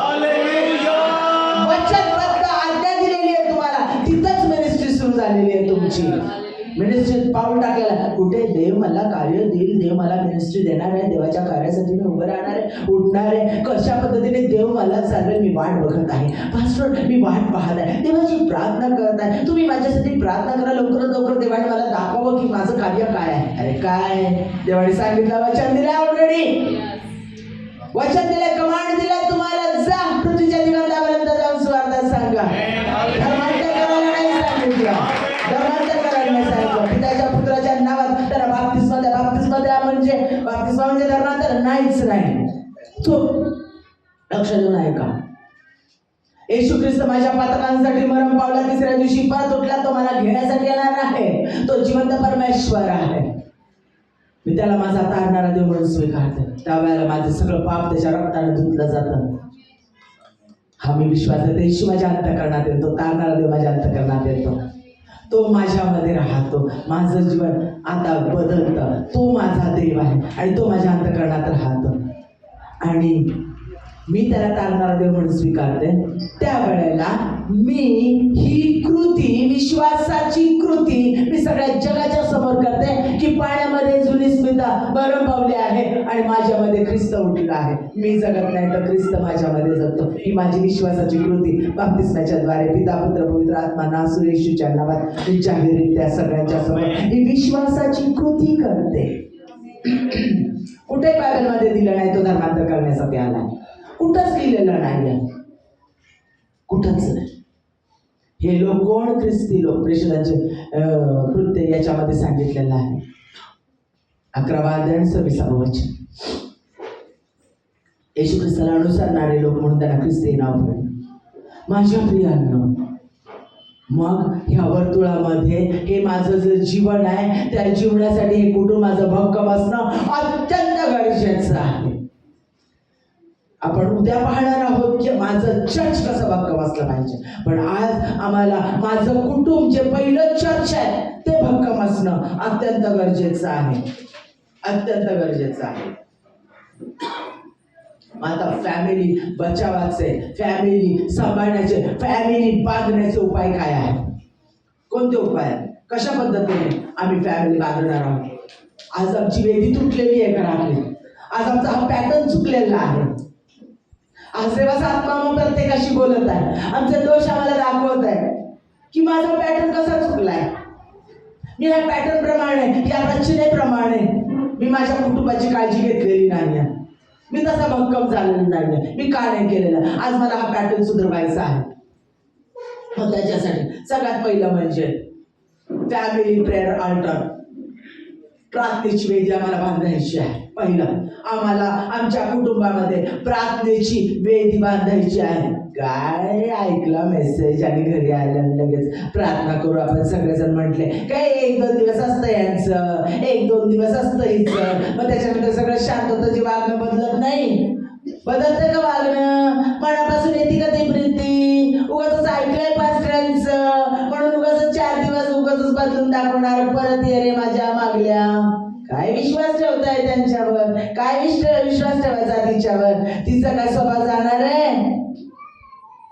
कुत्र्याचं शेपूट नळीत घातलं सरळ होणार आहे? वाकडं ते वाकडच. कन्फ्युज करू नका. तुमच्या मुखात जीवन मृत्यूचं सामर्थ्य. खबरदार असं कन्फ्युज करा होतं, खबरदार असं कन्फ्युज करा होतं. नाही, माझा देव मला बदलवत आहे. आजच आजच आजच या क्षणाला माझा पॅटर्न येशूच्या नावात बदलत आहे. माझ्या कुटुंबाची रचना बदलत आहे. मी आज उठत आहे येशूच्या नावात. आजपासून जे काही तू हाती घेशील ते सिद्धी झाले येशूच्या नावामध्ये. आजपासून मी बदलेल. माझी प्रार्थनेची वेदी माझ्या कुटुंबामध्ये मी बांधणार, बांधणार म्हणजे बांधणार, नव्यानं बांधणार आणि एलियासारखं माझी मी त्याच्यावर पाणी टाकेल आणि देवाचा अग्नी त्याच्यावर उतरून येईल. हालेलुया.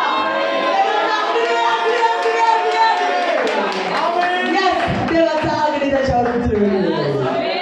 मी खरं बोला बोला बोला बोला. रक्तस्रावी स्त्री बोलली.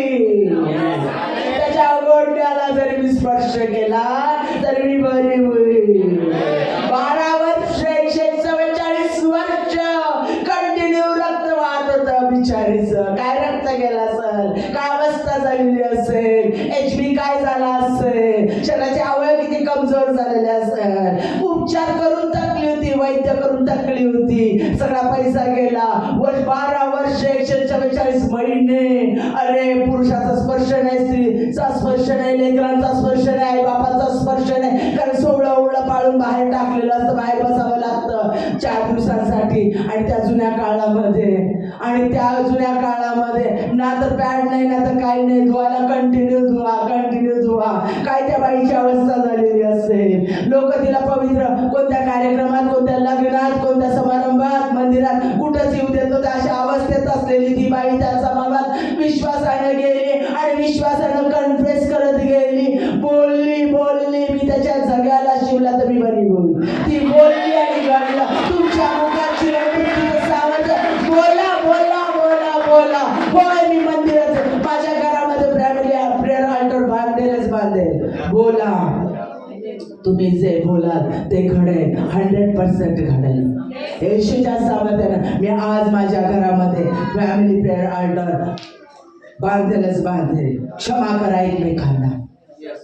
तो क्षमेचा देव आहे. भूतकाळ विसरा, जुनं झालं ते संपलंय. आजपासून नवीन म्हणजे नवीन. काही झालं तरी मी जुने दोष आठवणार नाही.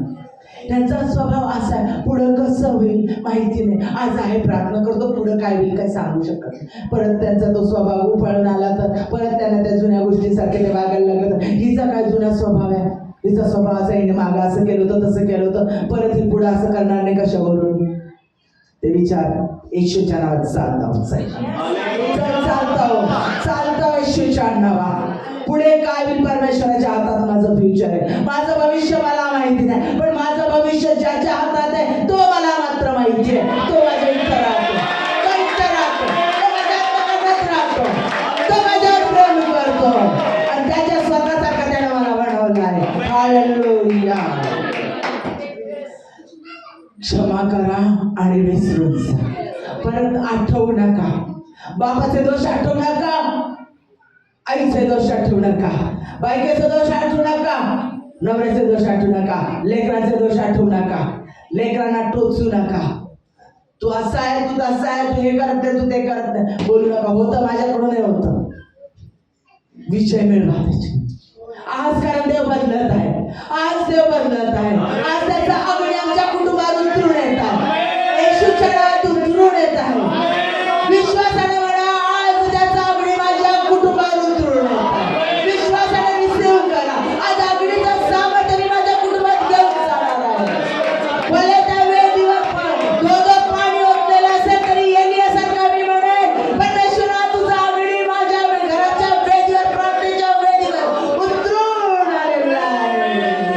तुम्ही बोला बोला बोला कडे बोला. माझ्या विश्वासानं बोला. तो तुटलेला बांधण्यासाठी आलेला, तो रिस्टोरेशन करण्यासाठी आला. तो रिस्टोरेशनचा देव आहे. तो अशक्य गोष्टी शक्य करणारा देव आहे. कबुली द्या, सतत द्या. एकदा नाही, दोनदा नाही, तीनदा नाही, रोज आणि रोज. सकाळी उठल्यापासून कन्फेस करा, सतत कंटिन्यू कन्फेस करा. आणि माझ्या प्रियांनो, बघा तुमच्या घरामध्ये कसा परमेश्वराचा अग्नी उतरून येतो. बघा तुमच्या घरामध्ये कशा प्रार्थना होतात. बघा तुमचं कुटुंबातून अग्नी बाहेर आलेल्या लोक पाहायला येतील की अरे यांच्यामध्ये परमेश्वराचं सामर्थ्य, प्रकाश आहे. लोक तुमच्याकडे अग्नी तुमच्या घरातून अग्नी निघालेला लोक पाहायला येतील. म्हणजे लोकांना तुम्ही केलेल्या प्रार्थनांची उत्तरं कशी मिळतात, लोकांची जीवन तुमच्या प्रार्थनेने कशी बदलतात हे लोकांना दिसेल. लोक तुमच्याकडे धावत येतील आणि तो ते करणार आहे. म्हणूनच आज तुम्हा प्रत्येकाला त्याने इथं आणलेला आहे. कारण ज्याच्या बाबतीत योजना आहे त्यालाच परमेश्वर आज हे वचन ऐकवत आहे. लक्षात घ्या. पुढचं म्हणजे फायनान्स, नियोजन, आत्माच, कुटुंबाचा फायनान्स. पैसा असेल खुश, बिर्याणी असेल आनंद, पुरणपोळ्या, बिर्याणी, पुलाव, नाश्त्याला भारीतलं, बँक बॅलन्स छान आहे, गाडीमध्ये पेट्रोल आहे, मोबाईलमध्ये पैसे आहेत, चांगली साडी आहे, नवरा अधूनमधून सोड्याचा दागिना घेतोय, घरात चांगलं चाललंय, आईवडिलांना पैसे देत आहेत, सगळं चांगलं आहे. मग खुश.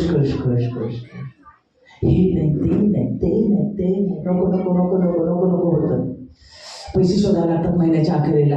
हे इथून 1 रुपया इथं ठेवलेला होता. या पुस्तकात बायबलमध्ये बघा बरं, बायबलचा माझ्या त्या पर्समध्ये पर्स अशा उलट्या करतो. पाऊस बघ, मग या खिशात बघ, त्या खिशात बघ, नाही इथं जे ठेवले ते गादीच्या खाली शोध. आता कपड्याच्या खाली तुला बोलले बघ ऐका मागच्या कसे सापडले होते बघ बरं जरा. कपडे असे घड्या आठवलं ना. महिना अखेर आला की का घडतंय?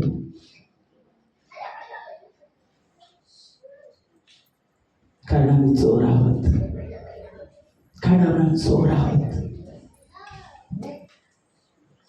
मला की पूर्ण वाचा आणि पास्टरांना रिक्वेस्ट करा टाईथवर बोला म्हणून.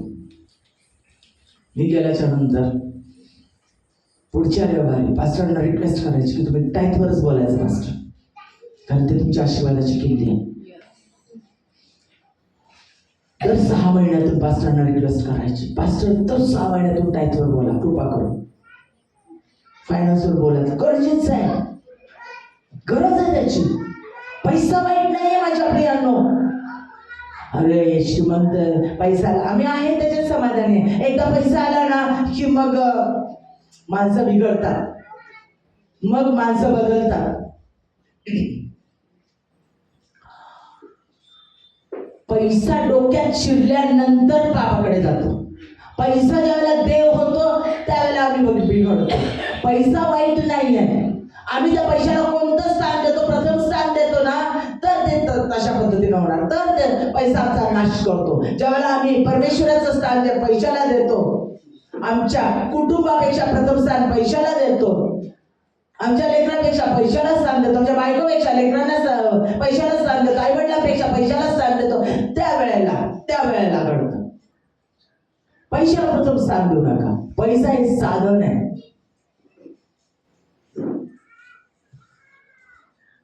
ते तुमचं जीवन नाही, पण पैसा गरजेचा आहे. शब्द ऐकता ना, सगळे सोंग काढता येतात, पैशाचं सोंग नाही माहीत काढता येत. पैसा संपला की सगळ्यांचे चेहरे बदलतात, मग वेगवेगळ्या म्हणी येतात. असतील शीतत जमतील भूत, खूप म्हणी येतात. बरोबर आहे ना? पैशाशिवाय काय? मग आम्ही जर पैसा चोरतो परमेश्वराचा, तर आम्हाला बरकत प्राप्त होत नाही माझ्या प्रियांनो. परमेश्वरानं जे काही आम्ही मिळवू, जे काही आठवड्याला मिळू दे, 2 दिवसाला मिळू दे, 1 दिवसाला मिळू दे, किंवा महिन्याने मिळू दे, जे काही आम्हाला मिळेल, जे जे जे जे जे त्या प्रत्येक गोष्टीचा दशमांश आम्ही परमेश्वराला दिला पाहिजे. 10वा भाग. परमेश्वराला गरज आहे म्हणून नाही, त्याला तुमची प्रीती हवी आहे, आज्ञापालन हवं आहे. आज्ञापालन हे यज्ञापेक्षा श्रेष्ठ आहे. त्यामुळे पैशाचं काय होतं? नाही नव्हतं पैसा काही कुठं वापरला जातं? आपल्या चर्चला काही कमी आहे का? काय का द्यायचं तरी? आपण गरीब आहे, चर्च म्हणते, कशाला द्यायचं? नाही. लक्षात ठेवा, त्या पैशाचं काय होतं हे बघणं देखील, विचार करणं देखील पाप आहे. ते त्याला पास्टर, कमिटी आणि चर्च ते जबाबदार परमेश्वरा सांगतील. ते त्यांचं बघून घेतील, कारण ते खूप मोठा हिशोब असतो परमेश्वरचा त्यांच्याकडं. तो एक एक पैसा परमेश्वराचा असतो, ते परमेश्वर बघून घेतो. ते बघणं आपलं काम नाही, त्याच्याकडे आपले लक्ष नको, तो विचार पण आपला नको. तो पैसे आम्ही टाकले, संपलं. दिलं पूर्ण अंतकरणाने, पूर्ण मनाने आम्ही आमचा दशमांश चर्चमध्ये आणला पाहिजे. नाही काय त्याचं, आमच्या घरी देवाचे सेवक येतात ना, मग ह्या वेळेला थोडा दशमांश आम्ही त्यांना दिला, एकदा त्या पास्टरला दिला, पास्टर आले होते त्यांच्या हातात दिला, मग इथं दिला. अरे ते तर दिलंच पाहिजे, तो दशमांश नाही द्यायचा. दशमांश वाटायला नाही सांगितलं तुम्हाला. तुम्ही ज्या मंदिरामध्ये जातात, ज्या मंदिरामध्ये तुम्ही आहात, त्या मंदिरामध्ये तुम्ही तुमचा दशमांश दिलाच पाहिजे. मगच बाकीचा पैसा पगार घेऊन आम्ही वापरला पाहिजे. माझा पैसा आहे हा, मला बाबा माझ्या बायकोच्या पैशाला मी हात लावत. कोणी सांगितलं? दोघा पती पत्नींचा पैसा एकत्र आणा, त्याच्यातला दशमांश चर्चमध्ये द्या आणि दोघांनी प्रार्थना करून एकत्रितरित्या एका विचाराने सगळा खर्च करा. नाही माझा पगार आहे, मला कुठं खर्च करायचं, काय करायचं ते माझं मी बघा, ती कशाला मध्ये? माझा पगार आहे, त्याचं काय? मला जसं खर्च करायचं तसं मी करणार. माझ्या पगारात मी हे घेणार, माझ्या पगारात मी ते घेणार. कोणी सांगितलं माझा? झालं तुमचं, इथंच तुम्ही तडा पाडताय. देवाच्या पॅटर्नला तडा पाडू नका. बिलकुल नाही. दोघांचा पैसा एकत्र येणं, त्याच्यावर दोघांनी कुटुंबाने मिळून आशीर्वाद मागणं, त्याच्यातला दशमांश काढून त्याच्याबद्दल परमेश्वराचे आभार करणं आणि मग एकत्रितरित्या त्या पैशाचं नियोजन करणं. बचतीसाठी आधी पैसा थोडासा काढून ठेवणं आणि मग परमेश्वर नियोजन करणं. त्याच्यातून काही थोडाफार राहील, देवाचे सेवक आले त्याच्यातून बचत देणं, देवाच्या सेवकांनाही देणं. चर्चमध्ये दानार्पण देणं नाही, ते दशमांश दिला ना, तेच दानार्पण झाले ह्या महिन्यात. मी आता या आठवड्यात ह्या रविवारी दानार्पण नाही, आता दशमांश दिला नाही, दशमांश द्या, दानार्पण पण द्या. अनुभव घेऊन बघा, अनुभव घेऊन बघा. माझ्या प्रियानो, बँकेत पैसे टाकले तरच काढू शकाल ना तुम्ही, बरोबर आहे? तुम्ही टाकतच नाही, जातात दरवेळेला स्लिप घेऊन, रिकामी स्लिप घेऊन त्यावर बँकेच्या मॅनेजरच्या हातात. अहो माझ्या बँक मला ना 1000 रुपये पाहिजे. तो म्हणा तुमच्या बँकेत फक्त 100 रुपये मिळणार नाही, कॅन्सल झालं. तो देव आहे. लक्षात आलं? आम्ही बँकेत टाकलं पाहिजे, आधी टाका. अरे तुम्हाला बी दिलं, वाटीभर बी दिलं, शेतकरी आहेत तुम्ही, आजूबाजूला शेती आहे, तुम्हाला चांगलं माहिती आहे. ते बी घेतलं आणि लगेच दळून त्याचीच भाकर केली आणि म्हटलं अगं बाई आता पुढं काहीच नाही. ते बी घेऊन आम्ही पेरणार, मुठभर असेल पेरलं तर वाटीभर निघल, वाटीभर पेरलं तर पोतभर निघल, पोतभर पेरलं तर गाडी भरून मिळल. बरोबर आहे? माझ्या प्रियानं पेरतच नाही तर उगवल काय? उगवल काय? कुटुंबाने पेरायला शिका. ज्यावेळेला आम्ही पेरतो त्यावेळेला आम्हाला भरभरून मिळतं. आमचा फायनान्स भक्कम झालाच पाहिजे, आम्हाला प्रॉस्पेरिटी मिळालीच पाहिजे आणि येशू ख्रिस्ताकडून, परमेश्वराकडून आम्ही प्रॉस्पेरिटी रिसीव्ह करणारच, मिळालंच पाहिजे. त्याचे लेकरं श्रीमंतच पाहिजे, त्याच्या लेकरांची लेकरं उत्तम शिक्षण घेतलेलीच पाहिजे, ती बुद्धिमानच असली पाहिजे. बापाने आईने हात ठेवून प्रार्थना केली पाहिजे की माझ्या लेकराला परमेश्वराने बुद्धिमत्ता दिलेली आहे, ते सगळ्यात हुशार आहे आणि प्रथमच आहे ना उच्च शिक्षण प्राप्त करणार आणि मी माझ्या लेकराला हुशारच म्हणणार. कमी मार्क मिळाले काय डोकं चालत नाही, बापावर गेला आईवर गेली डोकंच नाही चालत, बोलू नका, खबरदार म्हणू नका. मूर्ख आहे त्याचं डोकं नाही, मूर्ख आहे ती, तिला कळतच नाही. अहो तिला जरा शिकवा, तिला नाही कळत नाही, तिला फार सांगावं. बोलू नका, बोलू नका. तुमच्या मुखात सामर्थ्य, जे तुम्ही बोलाल तेच घडेल, तेच घडेल. उदाहरण आहे, वर्गीस म्हणून दिल्लीला पास्टर होता, पाहिजे असं तो गुगलवर काढा. वर्गीस म्हणून दिल्लीला पास्टर होते आणि त्यांनी स्वतः साक्ष दिलेली आहे आणि मी बघून आलेले होते. त्या पद्धतीने आहे त्यांचं कार्य आणि पूर्ण जगात त्यांनी कार्य केलं. आता सध्या ते जगामध्ये नाही आहे, पण त्यांची लेकरं आहेत, कार्य करत आहेत. 3 लेकरं त्यांना झाले. मीना म्हणून त्याच्या मुलीकडे बायकोचं नाव, अशी हाडूकोळी आणि एवढी बुचकी, दिसायला एवढी कासरे पण गोरी पाय आणि उंच धडक हा माणूस. आणि देवाचं त्याचं तारण झालं आणि तारण झाल्यानंतर त्यांना देवाने सेवा दिली आणि विश्वासानं त्यांनी त्यांच्या मिनिस्ट्रीचं नाव फेथ ठेवलंय आणि विश्वासानं ते बोलायचे आणि जसं बोलून त्यांनी त्यांचं चर्चला पुढच्यानं प्रार्थना करून अँगीचोसारखं त्यांनी त्यांचं चर्च पूर्ण गच्च भरवलं आणि त्यांना जी लेकरं झाली ती लेकरं ते कॉन्व्हेंटमध्ये टाकायला गेले, कारण ते मंदबुद्धी होते. पहिलं लेकरू मंदबुद्धी झालं, लोक नीट चालत नव्हतं. त्यांनी सांगितलं की आम्ही त्यांना घेणार नाही, ते मंदबुद्धीच्या ह्याच्यामध्ये शाळेमध्ये टाका. तो म्हटलं नाही, मी इथंच टाकणार आहे, माझं लेकरू हुशार होणार आहे, माझ्या लेकराला तुम्ही द्या. ते म्हटले आम्ही असं लेकरू घेऊ शकत नाही, त्याला काही नीट व्यवस्थित येत नाही, त्याची टेस्ट घेतल्यानंतर तो नापास झाला त्या टेस्टमध्ये. तो म्हटलं तुम्ही घेऊन बघा, काही दिवसांनी तो चांगलं करेल. ते म्हटले नाही, त्याने मागच लागलं आणि म्हणून तर त्या कॉन्व्हेंटमध्ये टाकलं. ते लोक वैतागले होते. ते म्हटले जर यश नाही मिळालं तर आम्ही घेणार नाही. दोघं नवरा बायको रोज त्या लेकरावर हात ठेवायचे शाळेला जाताना आणि प्रार्थना करायची आणि म्हणायचं की नाही, ते हुशार होणार, पहिले येणार आणि उत्तम अभ्यास करणार असं म्हणायचे आणि ते शाळेत पाठवायचे. पहिला रिझल्ट आला कमी, दुसरा रिझल्ट आला कमी, पण ज्यावेळेला शेवटचा रिझल्ट आला त्यावेळेला ते लेकरू पहिला आलं. प्रत्येक वर्गात ते लेकरू पहिलं, प्रत्येक वर्गात. आणि ते लेकरू मिनिस्ट्री सांभाळत आहे. पण ह्या लेकराचं झालं, दुसरे लेकरू तसंच जन्मला, तिसरे लेकरू तसंच जन्मला, 3 लेकरांना त्यांनी तसंच केलं. 3 लेकरं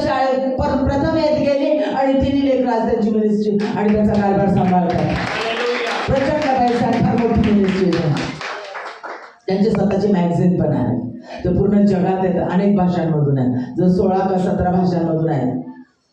कफलला होता माणूस, काहीच नव्हतं त्याच्याकडं. कन्फ्युशन. तुम्ही काय बोलता तुमच्या लेकराच्या बाबतीत, सावध राहा आणि तशा पद्धतीने बोला. पैशाचं नियोजन व्यवस्थित करा. दुसरी गोष्ट, घरामध्ये फॅमिली अल्टर बांधत असताना ज्यावेळेला तुम्ही वचन वाचता, घरामध्ये वचन वाचा, कंटिन्यू वचन वाचा, वचन लावा आणि वचन ऐका. कुटुंबाला सतत वचन ऐका. फक्त रविवारी आल्यानंतर आम्ही पास्टरांचं वचन ऐकणार नाही. प्रत्येक वचन ऐका. अनेक संदेशांचं ऐका. म्हणू नका की आमच्या पास्टरांपेक्षा हे चांगलं बोलतात, ते बोलतात. नाही, इथं तुमच्यासाठी देवाचं वचन जे आहे ते पॉवरफुल आहे आणि ते परमेश्वर तुमच्या जीवनासाठी फलित करतो. परंतु वचन इतरांकडून पण सतत ऐकत राहा, बोलत राहा. वचन बोला, वचन ऐका. त्याच्यात सामर्थ्य आहे. फक्त वचनच जीवन बदलू शकतं. वचन कार्य करतं, ते जिवंत आहे. कारण जिवंत वचन येशू ख्रिस्त आहे. लिहिलेला शब्द बायबल आहे. हे लक्षात ठेवा. स्तवन करा. स्तवनामध्ये परमेश्वराचं सामर्थ्य आहे. तुमच्या घरामध्ये सतत स्तवनाची गाणी लावा. फक्त चर्चमध्ये आल्यानंतर रविवारी कार्यक्रम असेल त्यावेळेला रविवारी आम्ही चर्चमध्ये येणार आणि स्तवन करणार नाही. माझ्या प्रियांनो, कंटिन्यू स्तवन करा, सतत स्तवन करा. कारण स्तवनामध्ये सगळी बंधनं तुटली जातात आणि हे स्तवन आमच्या घरामध्ये सतत आणि सतत व्हायला हवं आहे.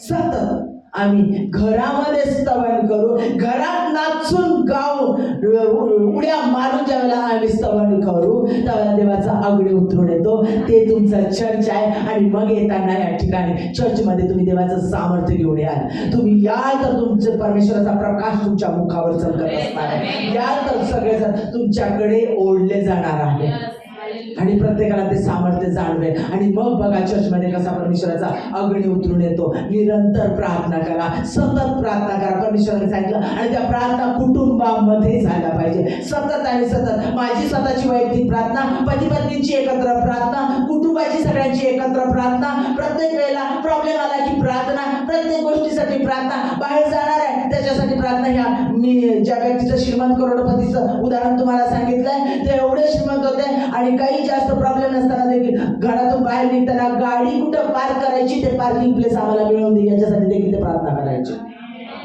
आणि परमेश्वर खरोखर त्यांना प्रत्येक वेळेला किती कठीण परिस्थिती असू दे पण त्यांना पार्किंग मिळून देणं. प्रत्येक छोट्या गोष्टीचं उदाहरण मी तुम्हाला सांगितलं. प्रत्येक छोटी गोष्ट परमेश्वराच्या स्वाधीनाधीन करा आणि निरंतर आणि सतत प्रार्थना करा.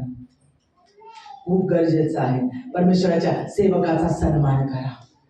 काय परमेश्वर पास्टर वचन देतात, काय मग त्यांची फॅमिली आणि मग काय पास्टरचे कपडे, पास्टर कसे राहतात ना, पास्टरना काहीच नाही. प्रत्येक पास्टरचा, प्रत्येक सेवक सेविकेचा सन्मान करा, आदर करा. तुम्ही ज्या वेळेला त्यांचा आदर करता ते लेकरं तुमची पाहतात आणि ते लेकरं तुमचा अजून आदर करतात. ज्या वेळेला तुम्ही निंदा करतात कोणत्या सेवकाची त्यावेळेला देवाचं शासन ओढून घेतात तर घेतात, परंतु कुटुंबातल्या व्यक्तींमध्ये आणि तुमच्या रिलेशनमध्ये कटुता निर्माण करता. कारण तुम्ही जे बोलता कन्फेस त्या ठिकाणी करता ते उलट तुमच्या जीवनामध्ये फळ द्यायला लागतं. म्हणून प्रत्येक देवाच्या सेवक सेविकेचा सन्मान करा. खबरदार कोणत्या सेवक सेविकेबद्दल वाईट जर तुम्ही बोललात, निंदा कराल, फार भयान आहे प्रियानो, फार भयान आहे. त्याचं फळ भोगावं लागतं. म्हणून प्रत्येक सेवक सेविकेचा सन्मान करा. शब्द जपून वापरा, कारण शब्द शस्त्र आहे आणि शब्द जे तुम्ही बोलाल ते तुमच्या घरात घडणार आहे. म्हणून हिला काही डोकं नाही, अरे गप्प बस तू, अहो बाबा गप्प बसा तुम्ही, तुम्हाला काही कळत नाही, बोलू नका. या आई तुला काही समजत नाही का, तुला काही कळत नाही, तुला काय त्या मोबाईल मधलं कळतंय, तुला काही नाही कळत, शांत नाही, बोलू नका, शांत राहा. तिला नाही माहिती, समजावून देण्याचा प्रयत्न करा, नाही समजून देता येत, शांत राहा. तोंडावर ताबा ठेवा, परमेश्वराकडे मागा. म्हणू नका जे तुम्ही बोलता तेच घडतं तुमच्या आई बापांच्याही बाबतीत. लक्षात घ्या, काय बोलता जपून बोला, तेच तुमच्या बाबतीत ते आशीर्वाद शाप म्हणून परत येतात. जुन्या गोष्टी विसरा, त्याच्यानंतर एकमेकांचं श्रेष्ठत्व स्वीकारा. आपल्यापेक्षा आपली बायको हुशार आहे, तिला सन्मान द्या. आपल्यापेक्षा आपला नवरा हुशार आहे असा विचार करून त्याला सन्मान द्या. त्याच्या कमतरता, त्याच्या कमजोरी बघू नका. लक्षात घ्या, आपल्या आई बापांना, आपल्या सासू सासऱ्यांना तसाच सन्मान द्या. माझा बाप माझ्या सासऱ्यापेक्षा भारी आहे, नाही नाही नाही नाही, तसं करू नका. जसा आपल्या बापाला सन्मान देता तसाच सासऱ्याला तसाच सन्मान द्या. आपल्या कुटुंबातल्या प्रत्येक व्यक्तीचा सन्मान करा. त्यांच्या कमजोरीवर बोट ठेवू नका आणि त्या कमजोरीमुळे त्यांना कमी लेखू नका. परमेश्वर ते मान्य करत नाही. स्वतःसारखं इतरांना माना, स्वतःसारखा रिस्पेक्ट इतरांना द्या. लक्षात घ्या, परमेश्वराला तुम्ही म्हणताना प्रार्थना करतो, चर्चमध्ये प्रार्थना करतो, घरात प्रार्थना करतो, आमच्या वैयक्तिक प्रार्थना करतो, परमेश्वरा कार्य करण्यासाठी कामकरी पाठवून दे. आठवतात का प्रार्थना? कामकरी पाठव, कामकरी कमी आहे, पीक खूप आहे, परमेश्वरा कामकरी पाठव. माझ्या प्रियांनो, आज लक्षात येतंय का तुमच्या, तुम्ही कामकरी आहात. काय मागता? कामकरी पाठव, काम करणारे कामगार पाठव. अहो, तुम्ही जे वचन ऐकत आहात आता, त्या तुम्हालाच काम करणारे म्हणून देवानं कामगार म्हणून निवडलेलं आहे. तुम्हीच कामकरी आहात. तो तुम्हाला म्हणून तयार करत आहे, म्हणून तो तुमची फॅमिली बिल्ड करत आहे, म्हणून तो तुमची फॅमिली प्रेयर ऑल्टर बांधत आहे, पॅटर्न तयार करत आहे फॅमिलीचा, कारण तुम्हाला पाठवले जाणारे कामगार म्हणून आज देव तुम्हाला प्रत्येकाला, ऐकणाऱ्या व्यक्तीला तयार करत आहे. ऐकणाऱ्या व्यक्तीला परमेश्वर तयार करत आहे.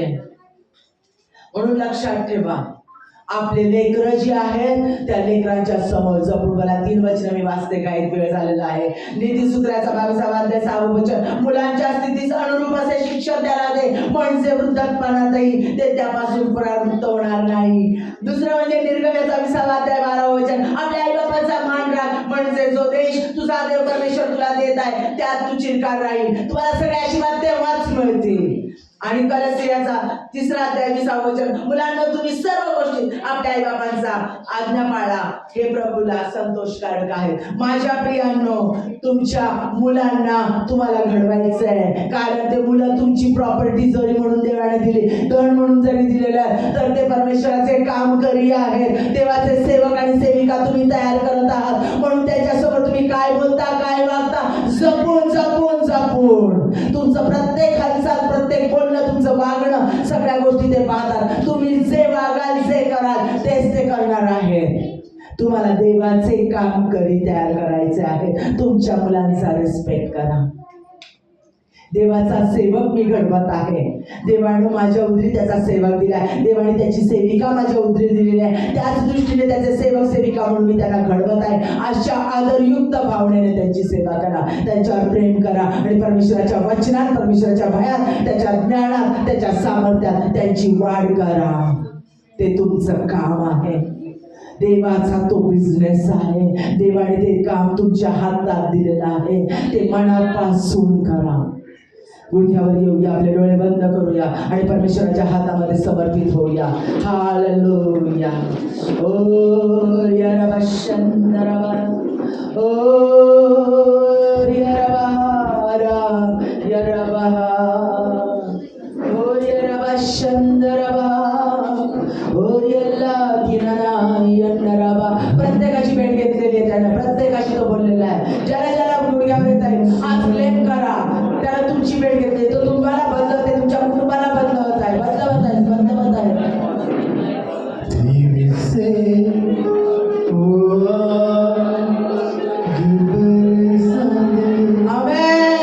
तुमच्या कुटुंबाला तो अग्नी मागत आहे.